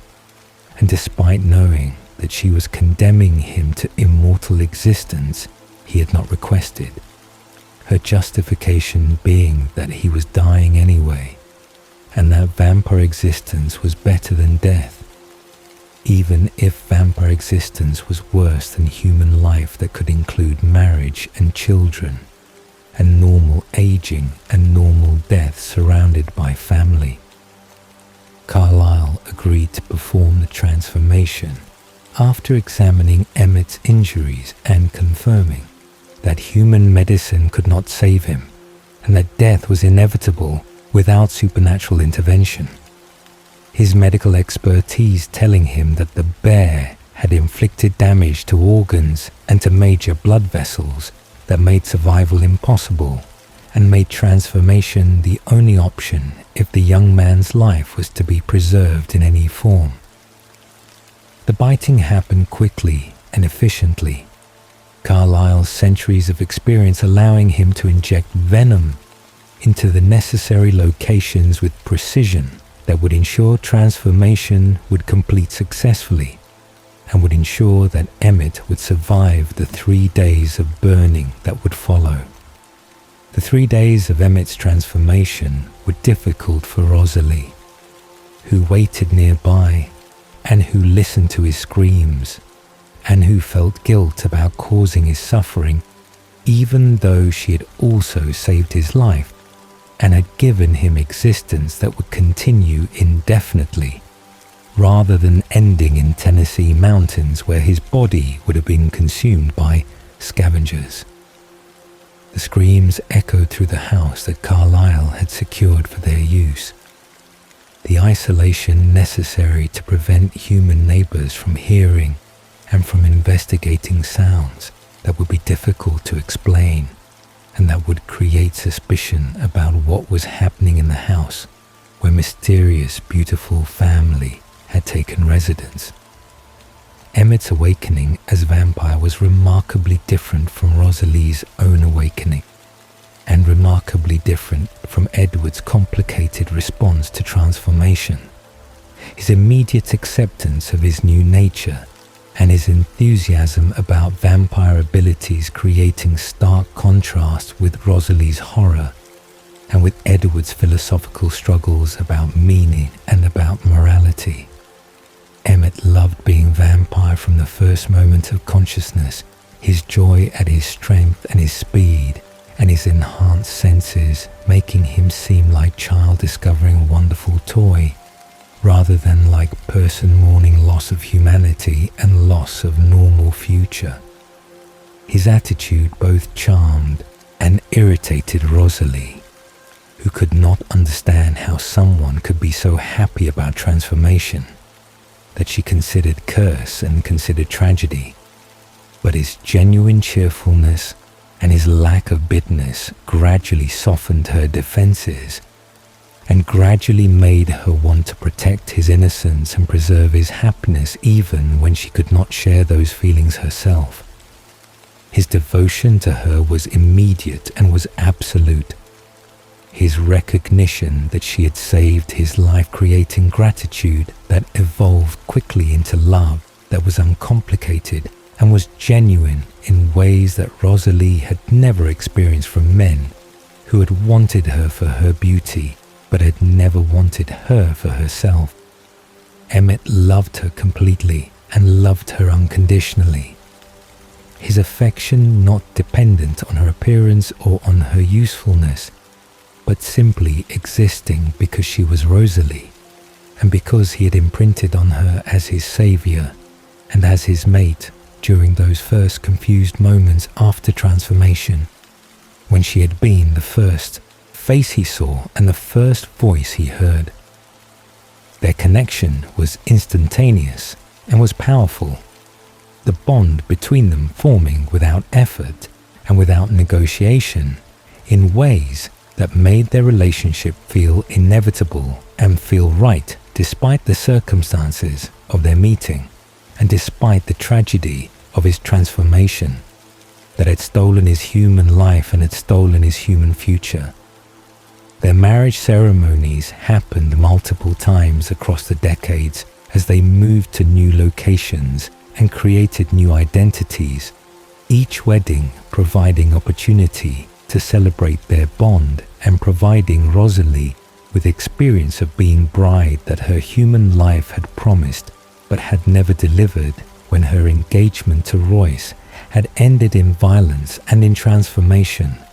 rather than ending in wedding and in marriage that she had been preparing for. Emmett made her laugh in ways that no one else could. His humour and his playfulness breaking through her seriousness and her bitterness and reminding her that immortal existence could include joy, even when it could not include everything she wanted. He understood her grief about not being able to have children, and understood her resentment about immortality, but he did not share those feelings, and he refused to let her drown in them without at least attempting to pull her toward lighter perspective and toward appreciation for what they did have, rather than focusing exclusively on what they had lost. His optimism was not naive and was not dismissive of her pain, but was instead genuine belief that existence was gift and that immortality provided opportunities that mortal life could never provide, even if immortality also imposed limitations and imposed losses that were real and were permanent. The inability to give Emmett children was an ongoing source of pain for Rosalie, who recognized that he would have been a wonderful father and that he deserved the large family he had probably imagined having during his human life before the bear attack had ended those possibilities along with ending his mortality. She felt that she had stolen his chance at normal life just as Carlisle had stolen hers. The guilt about transforming him warring with gratitude that he existed and that he loved her and that he provided anchor in existence that would have been unbearable without his presence and without his unwavering devotion. The decades that followed their meeting in 1935 were characterized by genuine partnership and by mutual devotion that transcended the resentment Rosalie felt about vampire nature. Emmett's existence proving that transformation could occasionally produce outcomes that justified the cost, even when most transformations produced only tragedy and only loss. His physical strength was exceptional even among vampires, his natural human strength having been amplified by transformation into power that exceeded what most vampires possessed, and that made him formidable in ways that his gentle personality disguised, until circumstances required him to use that strength in defense of family or in defense of Rosalie, whose protection he considered his primary purpose. The playful personality that characterized Emmett's approach to existence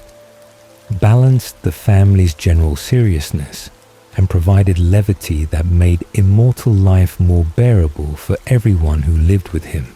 and who benefited from his humor and from his refusal to treat every situation as crisis or as tragedy requiring solemn contemplation.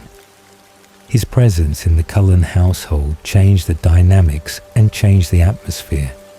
The coven growing to 5 members whose distinct personalities would complement each other and would create a family structure that was more stable and was more functional than the smaller grouping had been, when only Carlisle and Edward and Esme had constituted the family before Rosalie and before Emmett had joined them, and had added complexity and had added richness to relationships that would persist across the decades and across the centuries that would follow. Alice Brandon was born in the early 1900s in Biloxi, Mississippi, to family whose names and whose identities were lost to history, along with Alice's memories when transformation erased everything she had known and everything she had been during her brief human existence that ended in asylum, where she had been committed by parents who believed she was possessed or was insane because of visions that came to her unbidden and that showed her futures that had not yet occurred. The precognitive ability manifested during childhood as disturbing dreams and as waking visions that showed events before they happened. Her predictions accurate enough to frighten her parents and to convince them that their daughter was afflicted by demons or by mental illness that required institutional treatment, rather than requiring understanding or requiring acceptance of gift. That seemed more like curse when it isolated her from normal childhood and from normal family life. The asylum where she spent her final human years was a brutal place, where treatments included isolation and included physical restraints and included experimental procedures designed to cure insanity through methods that modern medicine would recognize as torture rather than as therapy. The patients were warehoused rather than being treated, their confinement serving primarily to remove them from society and to protect their families from embarrassment and from the burden of caring for relatives whose mental conditions made them unsuitable for normal social interaction. Alice's visions continued in the asylum despite the treatments and despite the conditions. Her ability to see future, making her aware of what would happen to her, and making her aware that vampire was coming for her, and that her human life was ending soon regardless of what doctors did, or what her family decided about her continued institutionalization. James was tracker vampire, whose gift was finding prey and whose obsession with challenging hunts made him seek victims who were difficult to catch, or who were protected, or who were special in some way that made their capture and their death more satisfying than simple feeding on random humans, whose blood provided nutrition but provided no sport and provided no sense of accomplishment. Alice's blood appealed to him in ways that most humans' blood did not appeal. Her scent calling to him and making him fixate on her as prey that he would track and would kill regardless of obstacles, or regardless of how long the hunt required. His presence at the asylum was coincidence or was fate. His employment there as orderly, providing him with access to patients whose disappearances would not be investigated thoroughly and whose deaths would be attributed to suicide or to natural causes, rather than being attributed to vampire predation. The older vampire who worked at the asylum recognized James's interest in Alice and recognized that James was planning to kill her. His protective instinct or his attraction to Alice motivating him to transform her before James could take her. The transformation happened in the asylum, where Alice's screams would blend with other patients' screams, and where 3 days of burning would not attract attention. That might reveal vampire presence, or might create investigation, that would threaten the vampires who had been using the asylum as hunting ground and as convenient source of victims whose disappearances would not create problems. The vampire who transformed her was killed by James shortly after Alice's transformation was complete. His interference with James's hunt, making him target for James's rage, and making him victim of the tracker's violence that eliminated anyone who complicated his pursuits or who challenged his right to claim the prey he had selected. Alice woke as vampire with no memory of her human life, and with no memory of who she had been,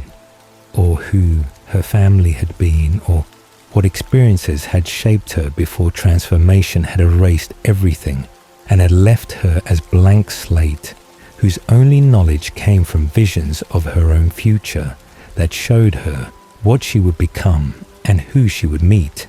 and where she would eventually find home with family that did not yet know she was coming. The memory loss was complete and was permanent,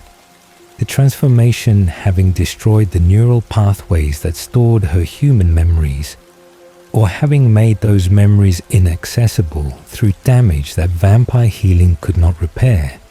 because the damage had occurred during transformation,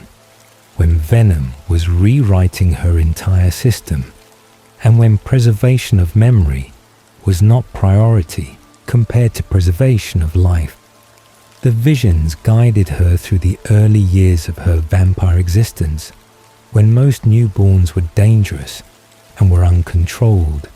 and needed Creator to teach them to hunt and to teach them to survive. Her precognitive ability showing her where to go, and showing her how to hunt, and showing her which humans to avoid and which situations would create danger that she needed to prevent, through choosing different paths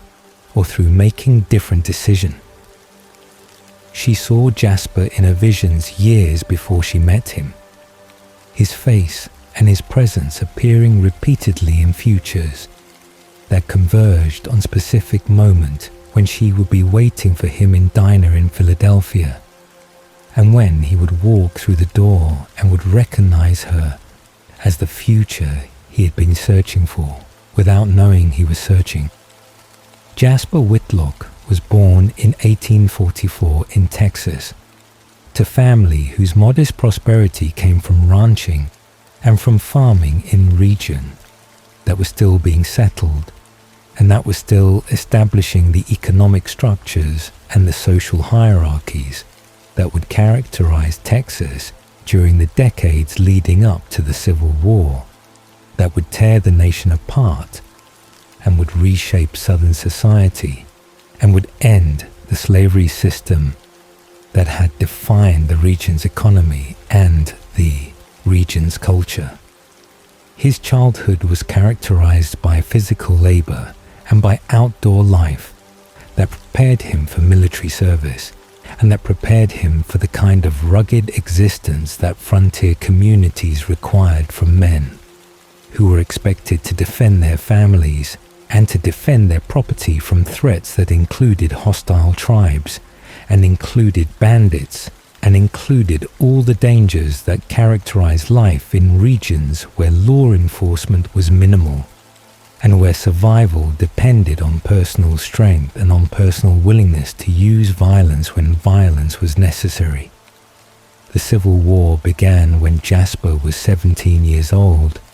his eagerness to serve the Confederate cause making him lie about his age to enlist,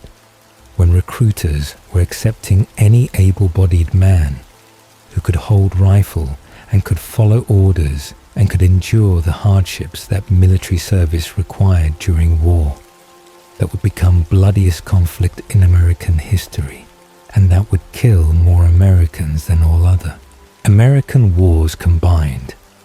His natural leadership ability became apparent quickly, his courage and his tactical intelligence making him valuable officer despite his youth and despite his lack of formal military education, his promotions coming rapidly until he became youngest major in Texas cavalry at age 19, when most men his age were still privates or corporals following orders rather than giving orders. The encounter with Maria happened in 1863 in Houston, when Jasper was 19 years old and was leading cavalry unit through city during period when Confederate control of Texas was still secure, but when Union forces were threatening and when the war's outcome was becoming increasingly uncertain. Maria and her companions Nettie and Lucy were vampire women who were building army for the territorial wars that were consuming the vampire populations of Mexico and of the American Southwest.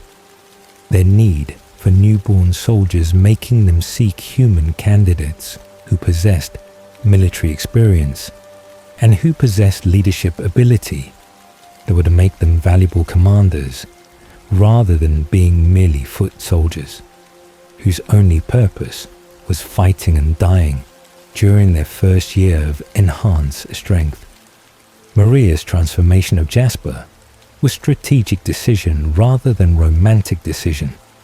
His military background and his natural authority making him ideal candidate for training and for commanding the newborn armies that she was creating to fight against rival covens whose territorial ambitions conflicted with Maria's own ambitions and whose existence threatened her control over regions that she considered rightfully hers through conquest or through prior claim. The transformation happened quickly and happened efficiently. Maria's centuries of experience allowing her to create newborn who would be powerful and who would be loyal during the crucial early months when newborns were strongest and when their creator's influence was most powerful over their behavior and over their allegiances. The discovery of Jasper's empathic ability happened during his transformation or immediately after his awakening, when he could feel Maria's emotions and could feel the emotions of everyone around him with clarity that made privacy impossible and that made emotional manipulation possible through his gift that allowed him to project emotions onto others and to change what they were feeling through supernatural influence that bypassed rational thought and that directly affected their emotional states.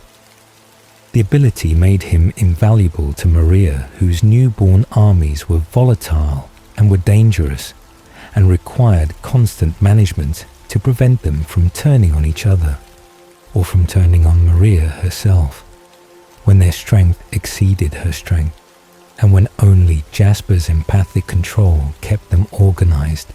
and kept them focused on external enemies rather than on internal conflicts. The decades between 1863 and 1938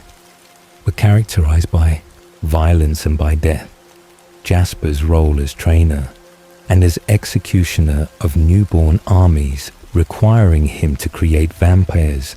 and to train them for approximately 1 year before destroying them, when their newborn strength faded and when they became liabilities rather than assets in Maria's wars against rival covens.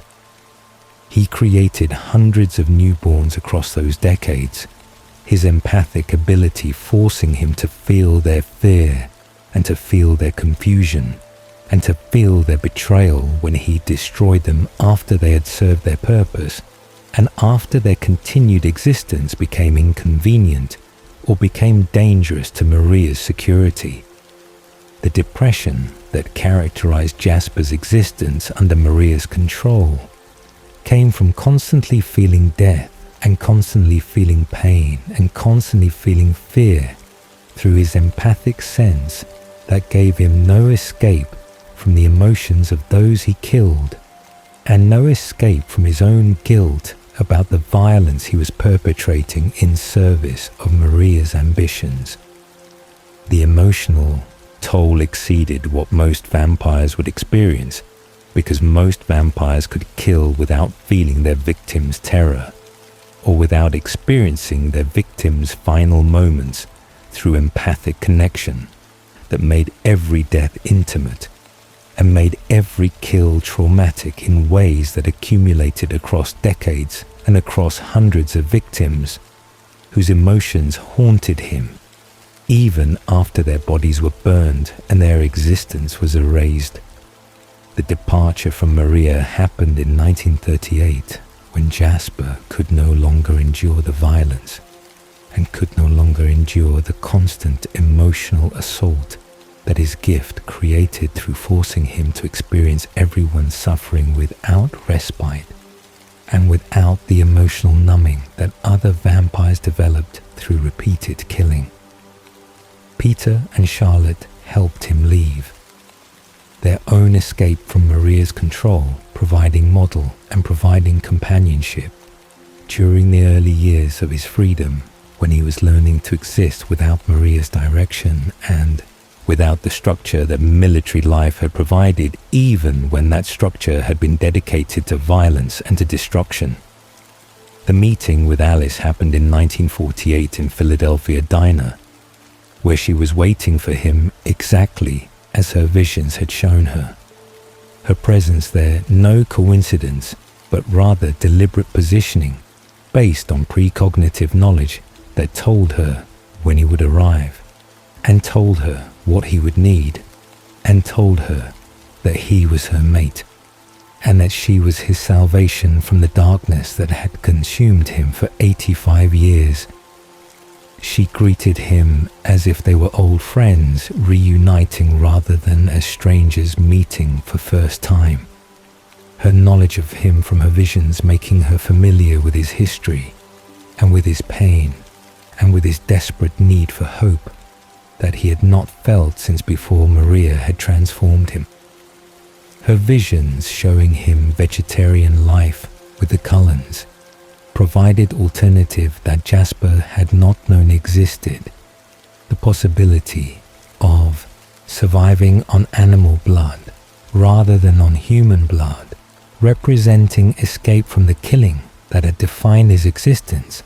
and representing chance to live without constantly feeling death and without constantly adding to the guilt and to the trauma that his decades with Maria had created. Alice's certainty about their future together and about their place with the Cullen family made the transition easier than it would have been if he had needed to find his own path, or if he had needed to discover vegetarianism through his own experimentation and through his own moral reasoning. The joining of the Cullen family in 1950 brought Alice and Jasper into established coven, whose members had their own traumas and their own struggles, but who had chosen compassion over violence and who had chosen family over the solitary existence, or the violent existence that characterized most vampire lives. Alice's immediate acceptance into the family came from her personality and from her genuine warmth that made her likable despite her presumptuous arrival,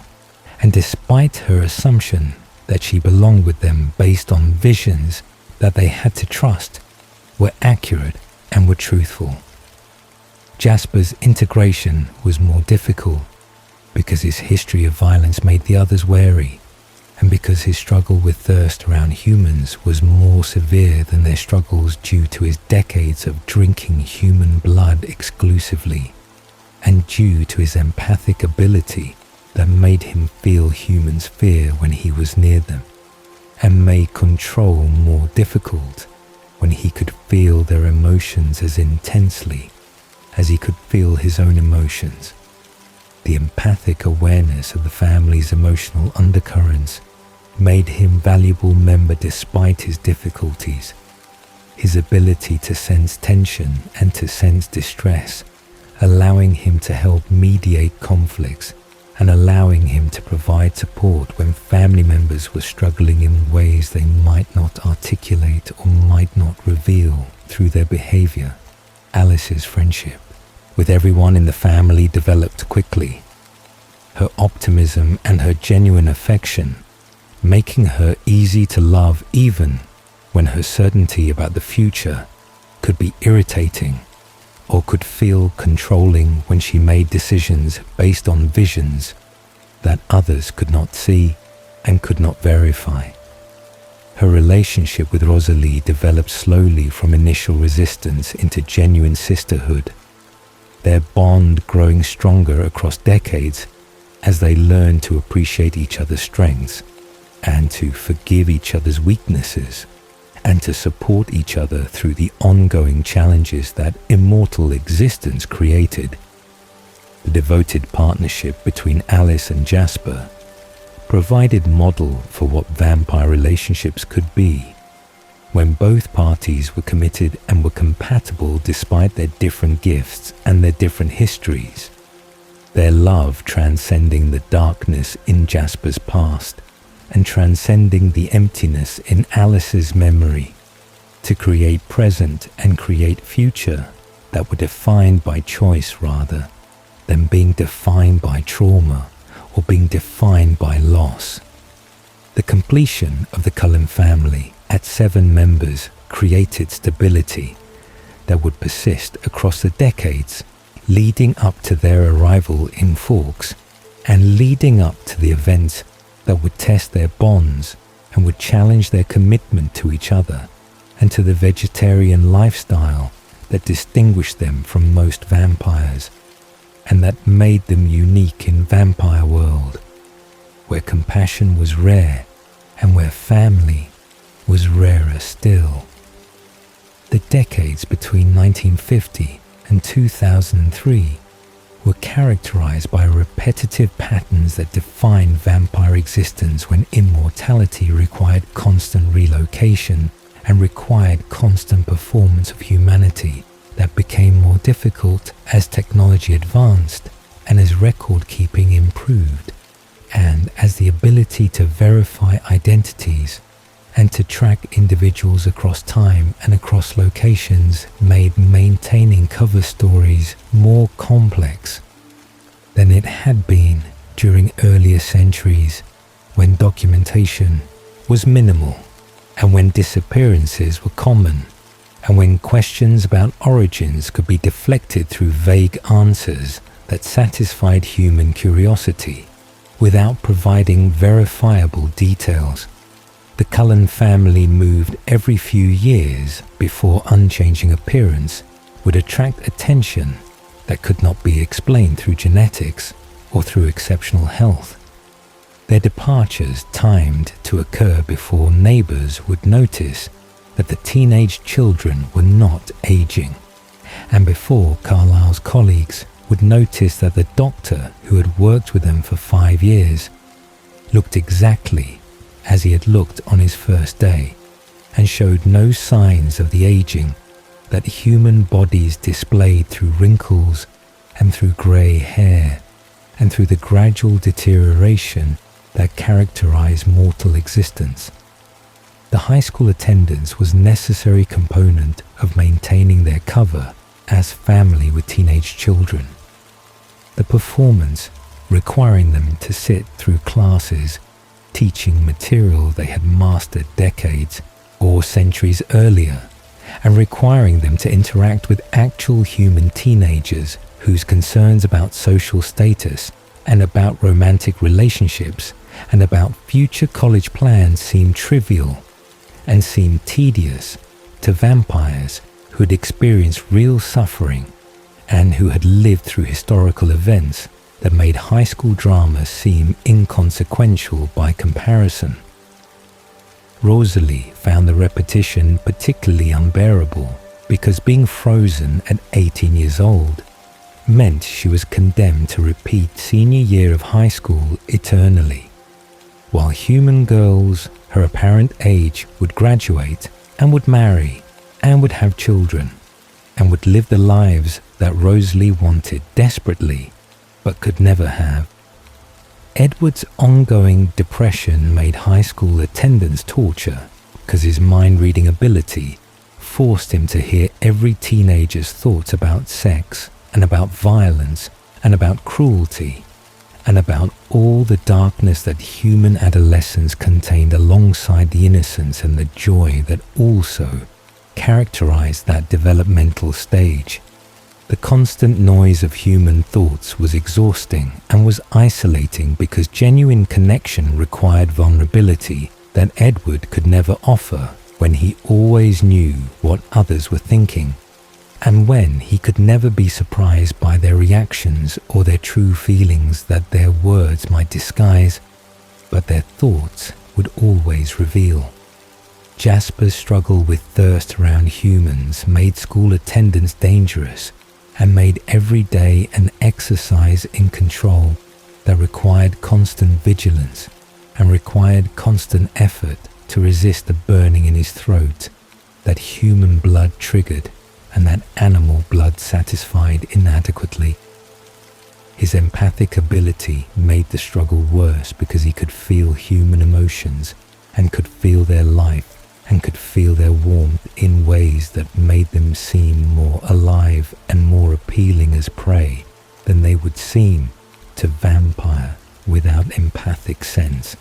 that created intimacy and created temptation that was psychological as well as physical. Alice's adaptation to high school was easiest among the family members because her optimism and her genuine enjoyment of human interaction made the performance less burdensome and made the repetition less tedious. When she could find pleasure in small variations and could find satisfaction in helping human students who sought her advice or who valued her friendship despite not knowing what she actually was, beneath the beautiful exterior that attracted them, and that made them trust her in ways they would not trust her if they knew she was predator exercising control rather than harmless teenage girl, whose biggest concerns matched their own concerns about grades and about social events. Emmett's good nature allowed him to tolerate high school without the bitterness or the frustration that characterized his siblings' experiences. His ability to find humor in situations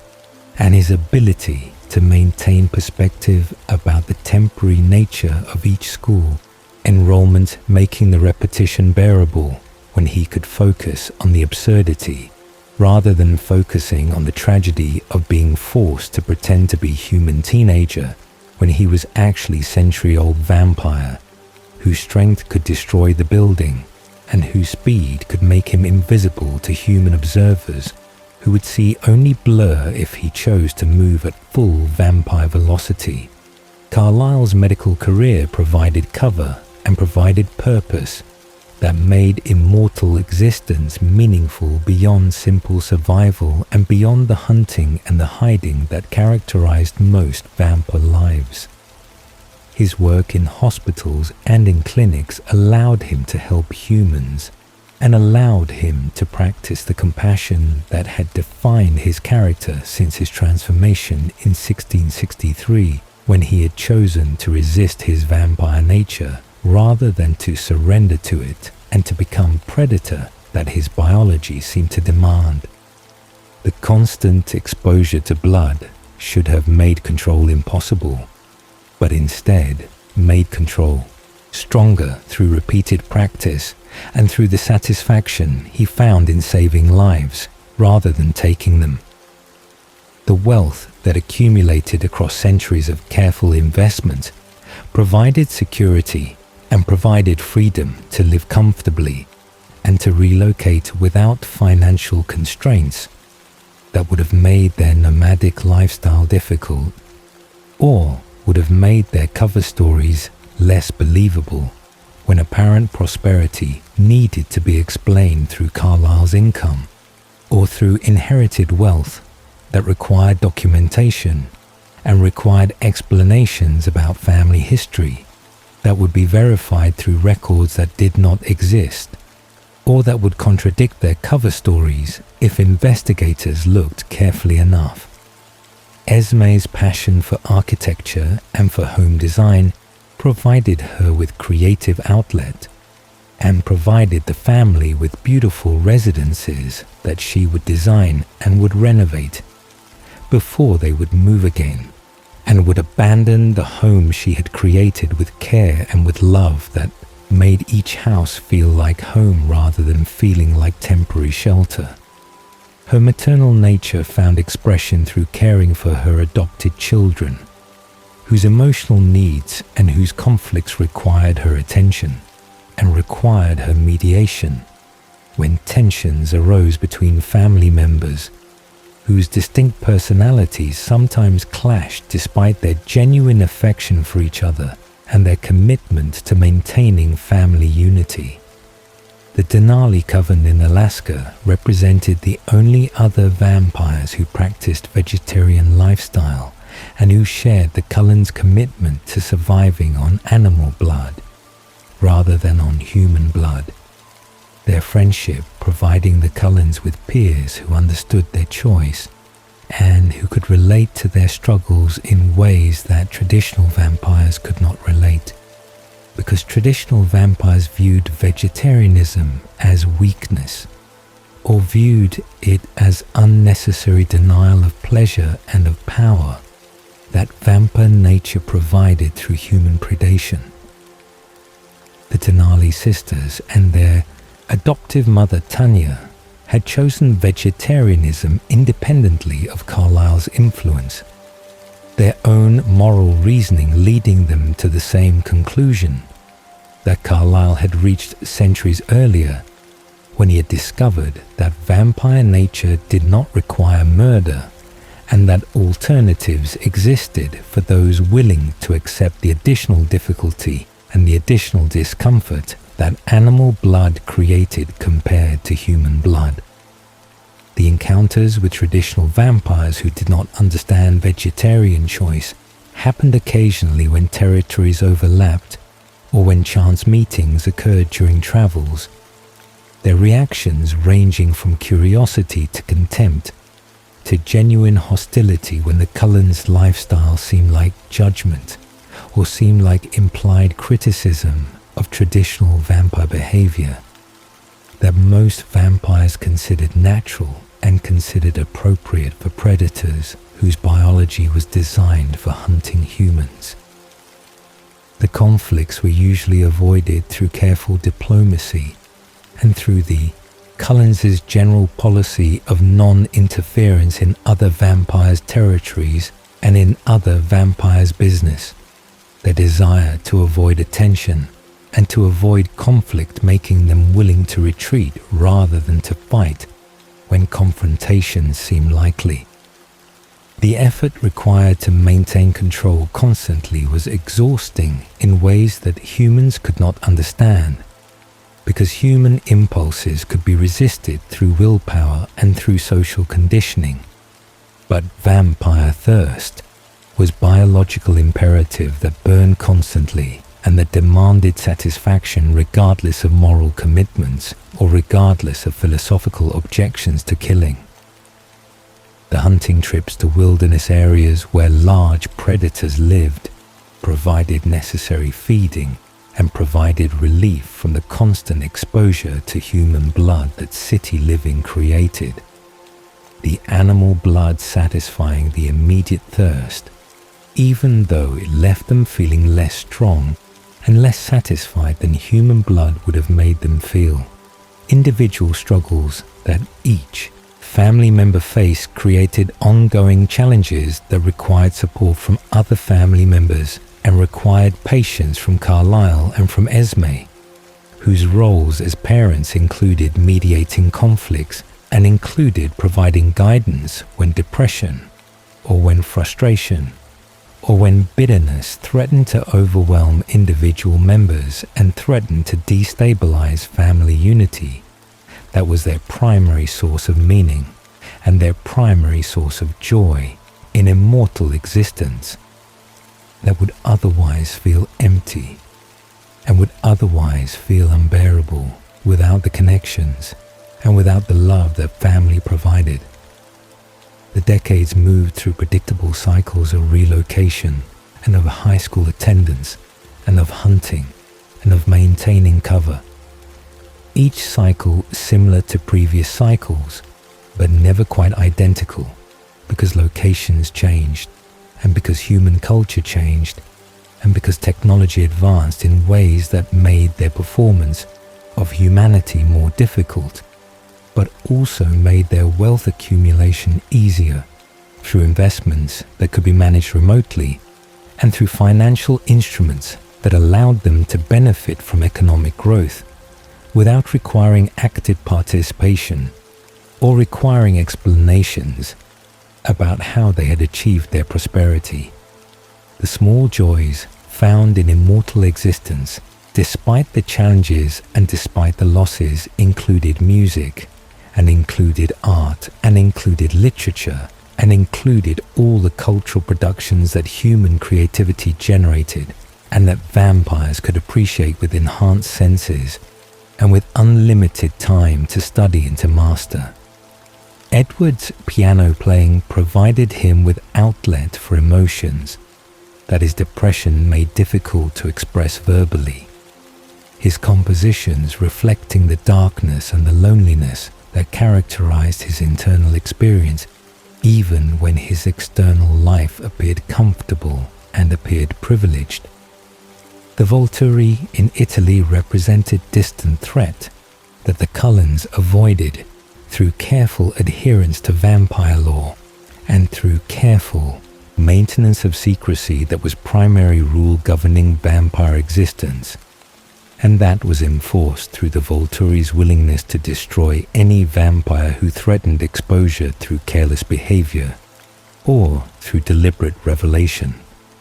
The Volturi's power came from their age and from their gifts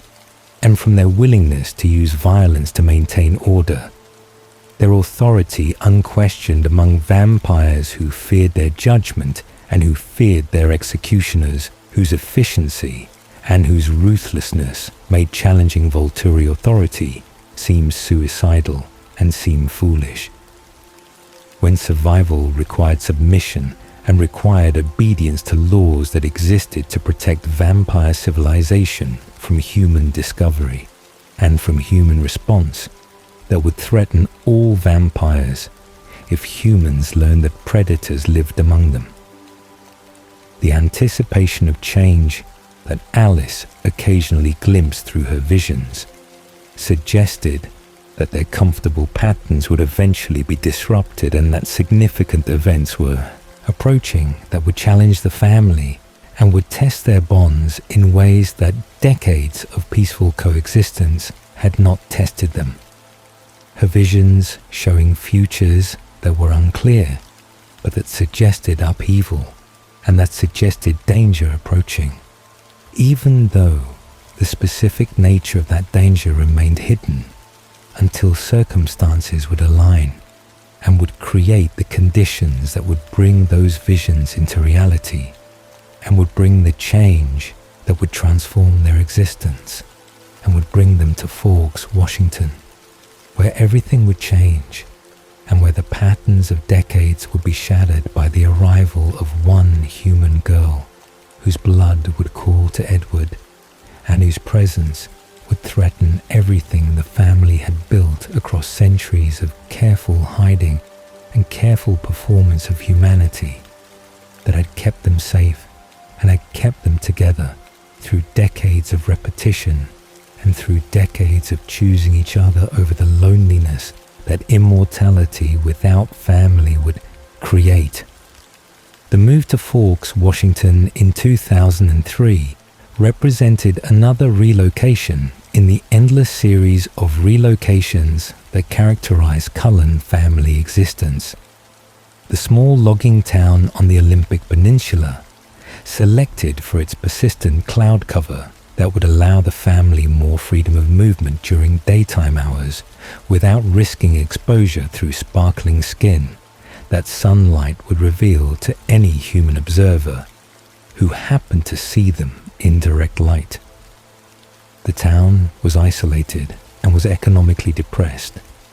The timber industry's decline having reduced employment opportunities and having created population loss that made Forks feel like community in slow retreat from prosperity.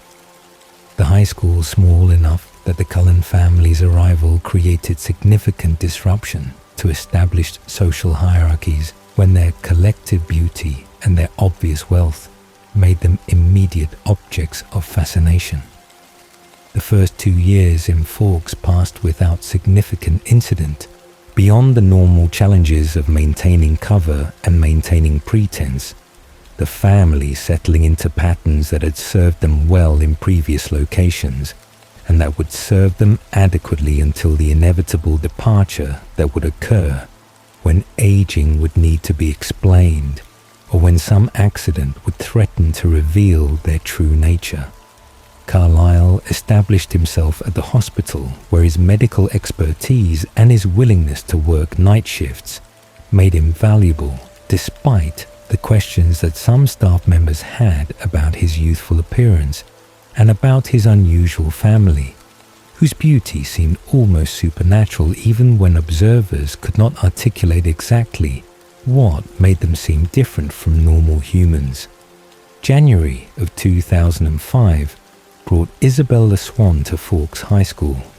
the police chief's daughter arriving from Phoenix to live with her father in arrangement that resulted from her mother's remarriage to minor league baseball player whose career required travel that Bella's mother wanted to support without the burden of teenage daughter, whose needs would complicate the nomadic lifestyle that professional athletics required. Bella's appearance was unremarkable by normal human standards. Her brown hair and brown eyes and pale skin creating overall impression of ordinary prettiness that would not have attracted particular attention, except for the fact that she was new, and that small schools treated new students as noteworthy events. Edward's reaction to Bella Swan was immediate and was dangerous.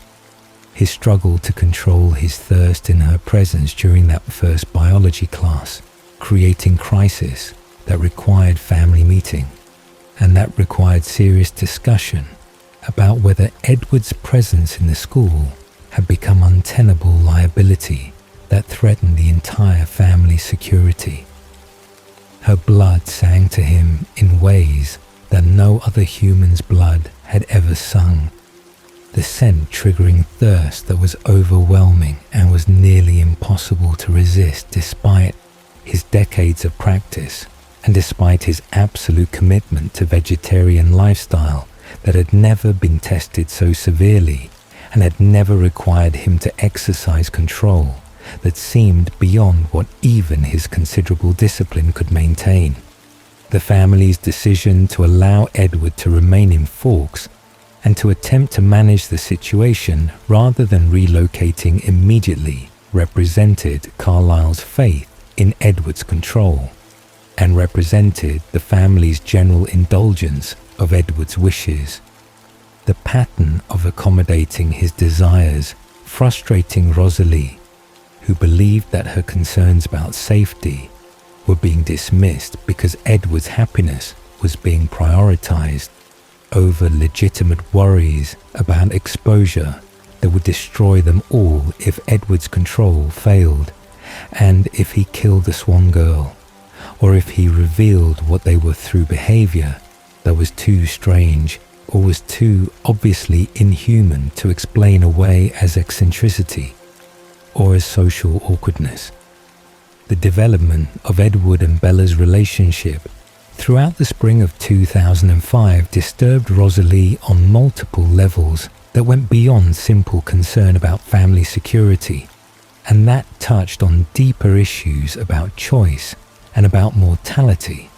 and about the value of human life that Edward seemed willing to risk for romantic relationship that Rosalie considered foolish. Bella's willingness to spend time with Edward despite the obvious strangeness of his behavior and despite the clear indications that he was different from normal humans suggested either remarkable perceptiveness or remarkable recklessness, both possibilities creating problems that could threaten the family's continued residence in Fawkes. The revelation that Bella had discovered their true nature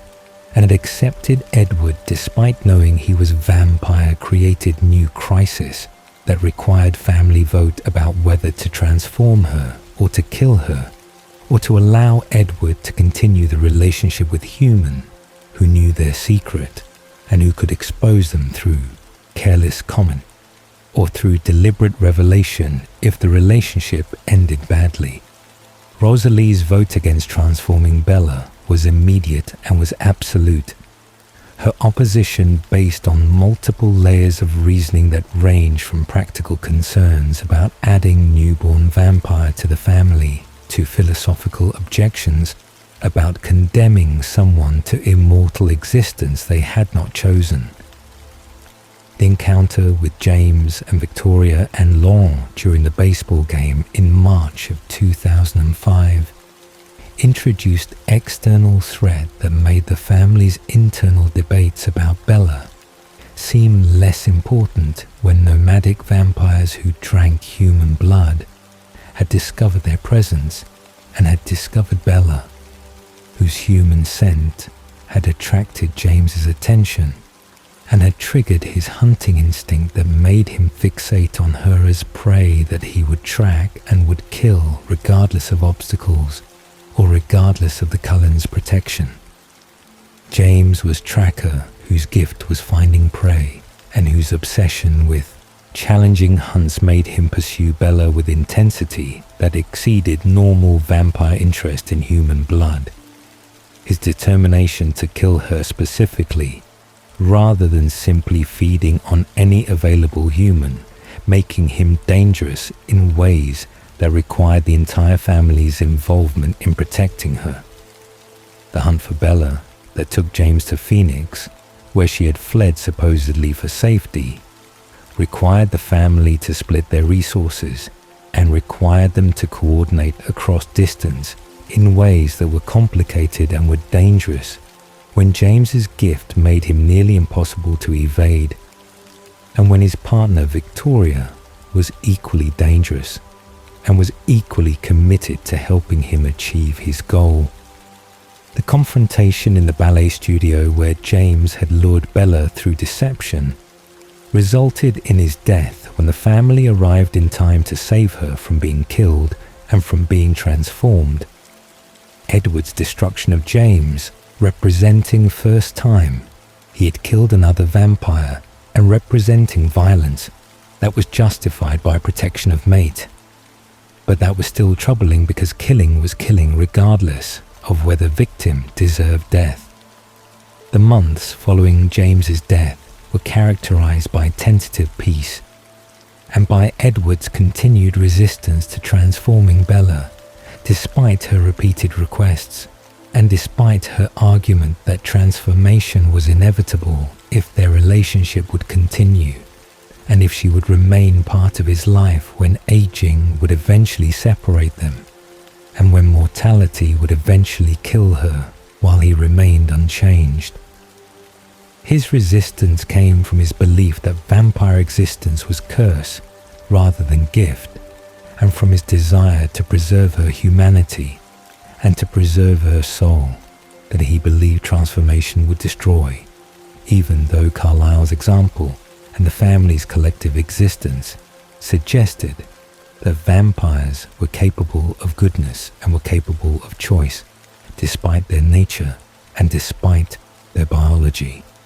Bella's 18th birthday party in September of 2005 ended in disaster when Paper Cut triggered Jasper's attack that was barely prevented by family's intervention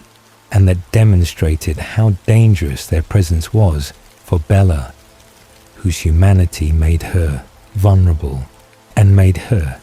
tempting in ways that even Jasper's decades of practice and his commitment to vegetarian lifestyle could not completely overcome when fresh blood was suddenly available and when his instincts overrode his conscious control. The incident convinced Edward that Bella would never be safe around them and that his presence in her life was selfish and was dangerous. His decision to leave her supposedly for her own protection, representing miscalculation that would cause suffering for both of them and would create circumstances that would nearly result in his death. The family's departure from Forks in September of 2005 was painful for everyone involved. Alice's grief at leaving Bella and Esme's sadness at abandoning the home she had created and the community where they had found brief peace making the relocation feel like punishment rather than feeling like necessary precaution to protect Bella from danger that their presence created.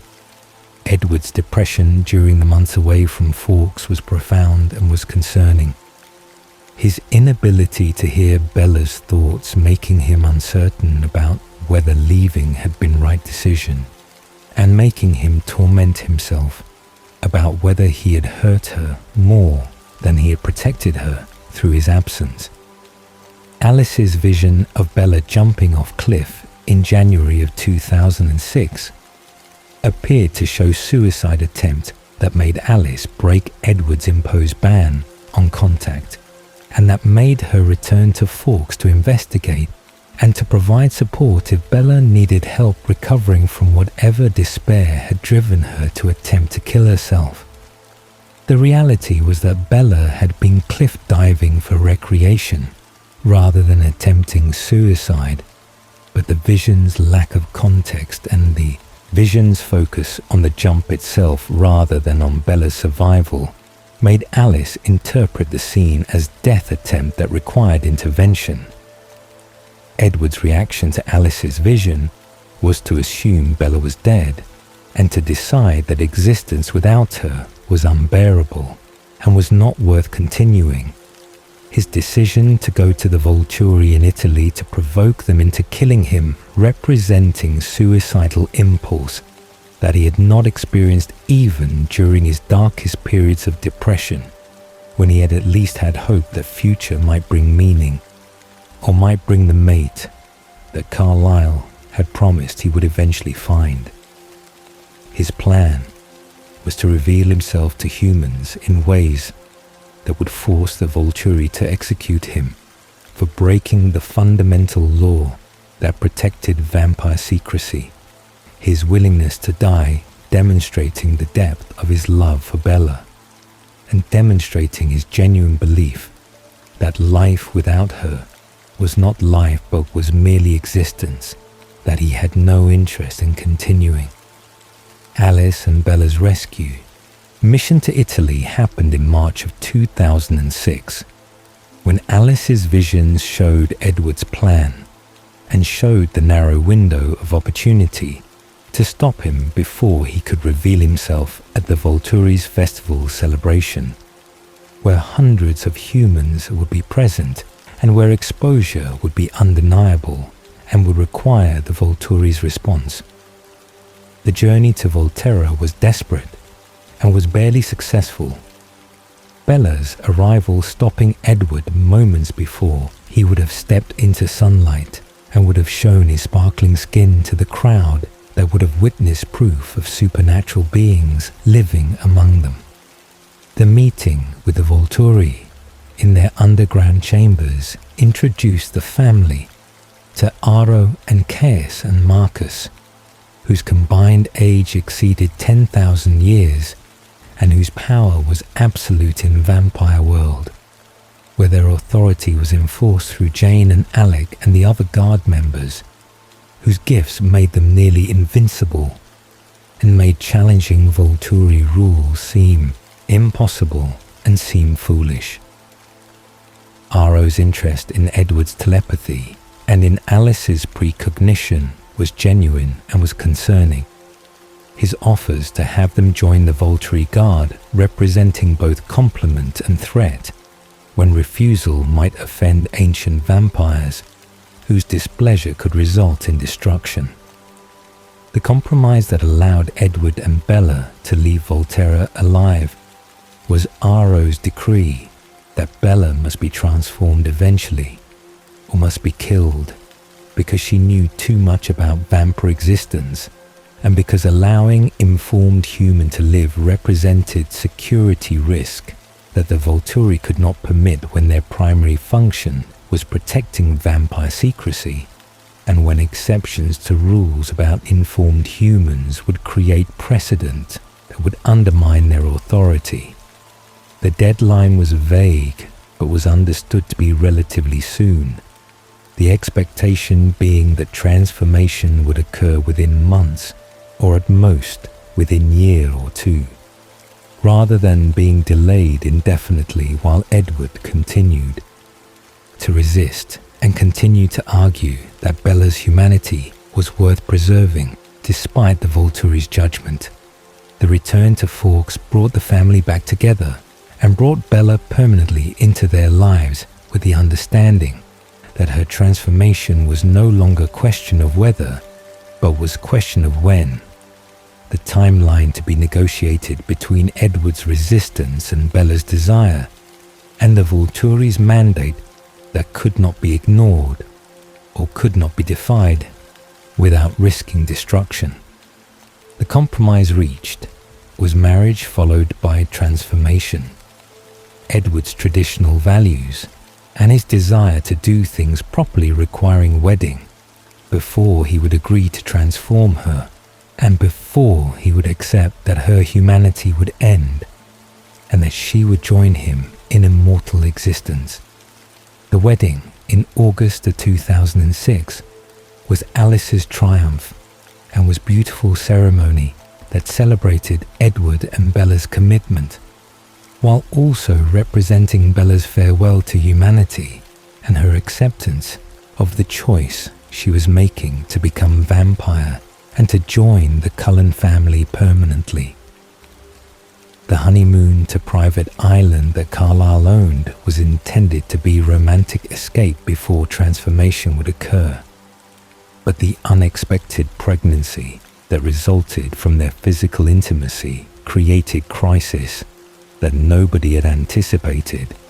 and that nobody had believed was possible when vampire reproduction was thought to be impossible and when vampire-human hybrids were unknown in vampire history that Carlisle had studied across his centuries of existence.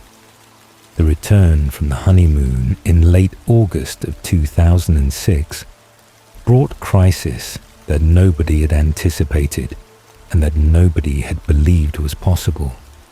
Edward's panicked phone call to Carlisle explaining that Bella was sick and was deteriorating rapidly from condition that required immediate medical attention and that defied normal medical explanation when pregnancy should have been impossible between vampire and human, whose biology was incompatible in ways that vampire law had always assumed would prevent conception and would prevent the kind of hybrid offspring that Bella was apparently carrying. The family gathered at the house waiting for their arrival, the tension palpable as everyone speculated about what could have gone wrong and what could have frightened Edward badly enough to cut short the honeymoon and to seek Carlisle's expertise for condition that apparently required supernatural intervention. Bella's appearance when she arrived shocked everyone who saw her, the 2 weeks since the wedding having transformed her from healthy young bride into emaciated shadow, whose body was clearly being consumed by something internal,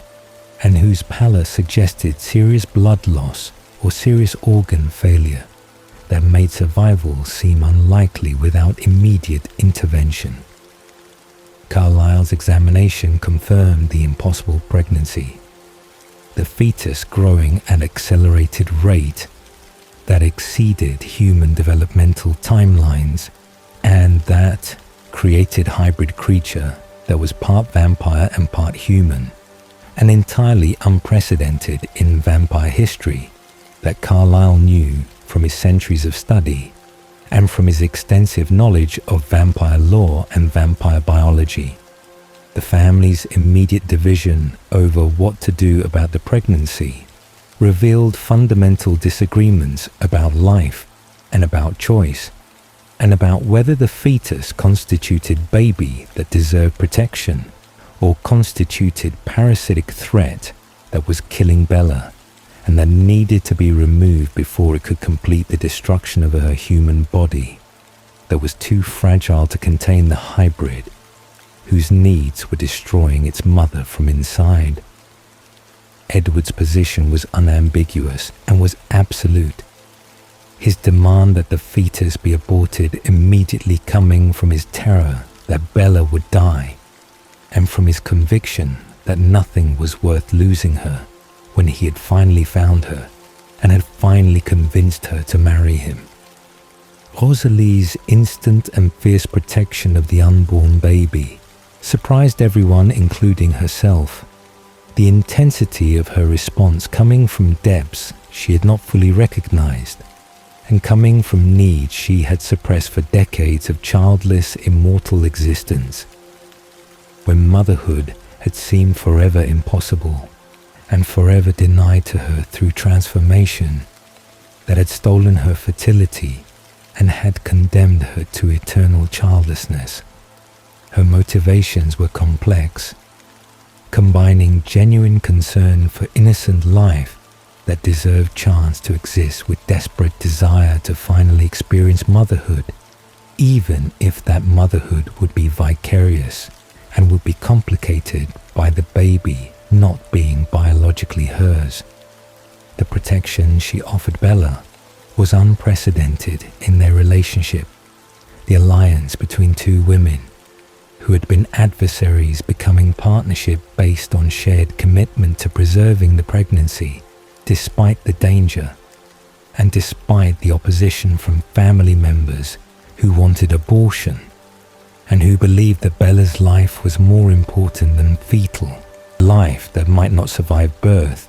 even if Bella somehow survived long enough to deliver the hybrid whose existence was destroying her. Rosalie became Bella's bodyguard and became her advocate, her vampire strength making her capable of protecting Bella from family members who might try to force medical intervention that Bella did not want and that Rosalie would not allow. Edward's fury at Rosalie's interference was genuine and was dangerous. His rage at her for encouraging Bella's choice to continue the pregnancy, making him view Rosalie as enemy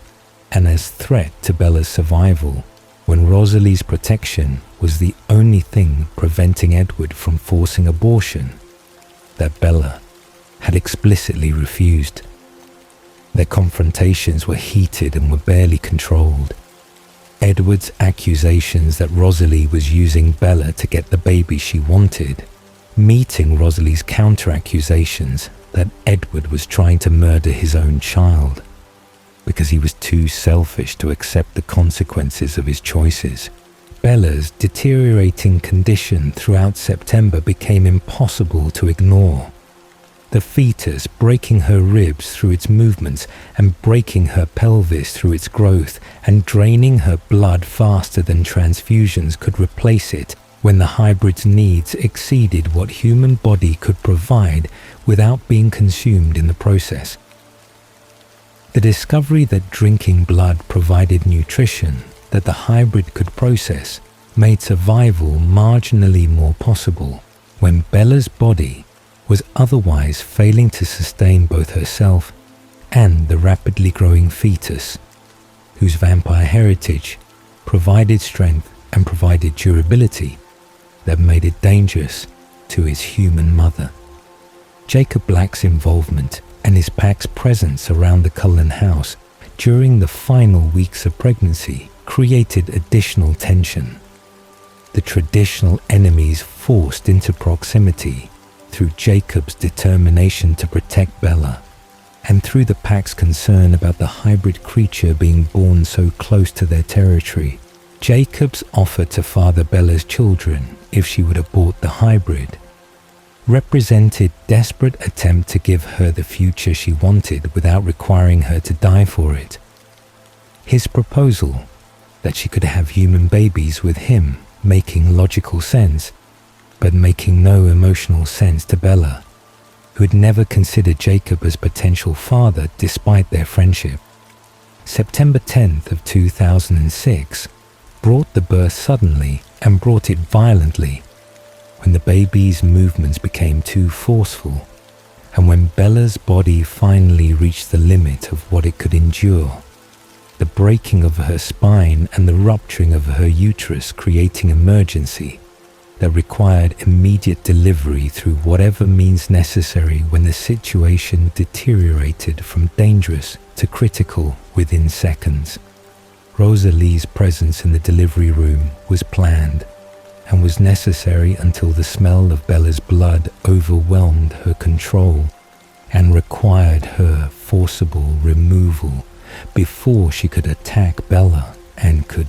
destroy everything through moment of weakness that her decades of practice had not prevented. Edward's desperate work to save Bella and to deliver Renesmee required him to use his teeth to cut through the amniotic sac, because surgical instruments would contaminate with venom. The chaotic delivery resulting in baby girl, whose survival was uncertain,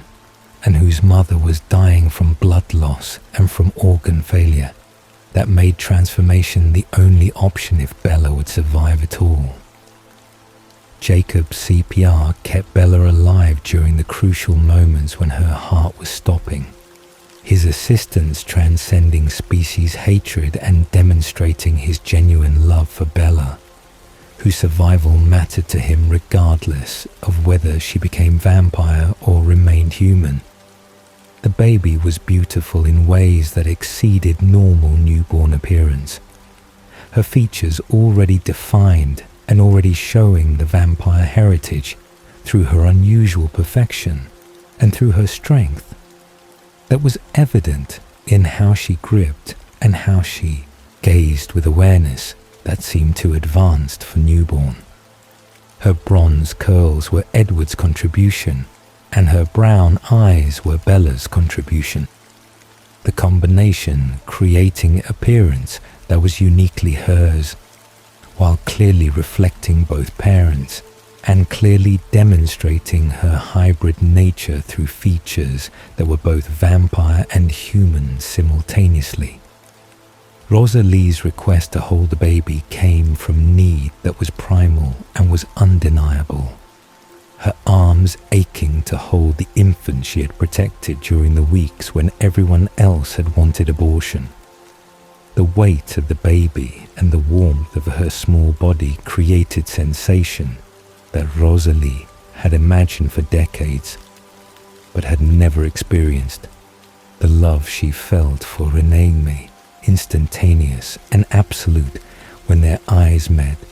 and when Renesmee's small hand touched Rosalie's face in gesture that seemed deliberate despite her age being measured in minutes. Bella's transformation progressing in the next room brought relief and brought hope that she would survive the 3 days of burning and would emerge as vampire whose enhanced body would heal the damage that pregnancy and delivery had inflicted. The 3 days of Bella's transformation passed with Rosalie, caring for Renesmee constantly, the baby's rapid growth and her unusual abilities becoming apparent as she developed faster than human infant, and as she demonstrated gift of thought projection through touch that allowed her to communicate despite being unable to speak. Jacob's imprinting on Renesmee moments after her birth created complication that Rosalie initially viewed as threat and as violation. Her fury at the werewolf for forming supernatural bond with newborn baby, making her want to destroy him despite understanding that imprinting was involuntary. The explanation of imprinting's true nature gradually reduced her hostility as she learned that the bond would make Jacob devoted protector rather than inappropriate suitor,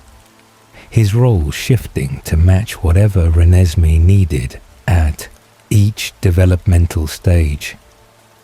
Bella's awakening as vampire in mid-September of 2006 brought relief and brought new beginning. Her exceptional control over her thirst, surprising everyone and allowing her to participate fully in Renesmee's care from the beginning, rather than being separated from her daughter during crucial early weeks. The shared motherhood between Rosalie and Bella created bond that replaced their previous antagonism with partnership based on mutual devotion to Renesmee and mutual commitment to protecting her and raising her. December of 2006 brought crisis that threatened everything when Irina Denali misidentified Renesmee as immortal child and reported the supposed violation to the Volturi, whose laws absolutely prohibited the creation of immortal children, whose frozen mental development made them dangerous and made them unable to control their behavior or to maintain secrecy that vampire existence required. The Volturi's approach to investigate and to presumably destroy the lawbreakers created existential threat that could result in Renesmee's execution and could result in the entire family's destruction. The terror Rosalie felt at learning about the Volturi's intention exceeded any fear she had experienced since her own assault and transformation. The possibility of losing Renesmee to execution, making her desperate and making her willing to fight to death to protect the child who had given her existence meaning. The gathering of witnesses from around the world throughout December represented Carlisle's diplomatic strategy for preventing violence through demonstrating that Renesmee was not immortal child and was not violation of vampire law. The confrontation on the 31st of December in 2006 brought together the largest gathering of vampires that had occurred in modern history. The snowy field north of Forks becoming stage for encounter that would determine Renesmee's fate and would determine whether the family would survive. Rosalie's position in the defensive formation placed her close to Renesmee,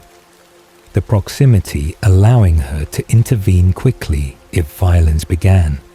and if Renesmee needed immediate protection. The willingness to die for Renesmee was absolute. Rosalie's recognition that she would sacrifice herself without hesitation, representing transformation in her character that decades of existence had not achieved, but that months of motherhood had created through powerful bond between parent and child. Carlisle's diplomatic presentation to Aro emphasized Renesmee's hybrid nature through careful explanation and through demonstration of her abilities, the evidence convincing enough that even Caius, who wanted excuse for battle, had difficulty maintaining his position that the hybrid posed threat requiring elimination. The execution of Irina for false accusation happened swiftly and happened brutally, her destruction serving as reminder that Volturi justice was absolute and was final regardless of whether accusations were made in good faith.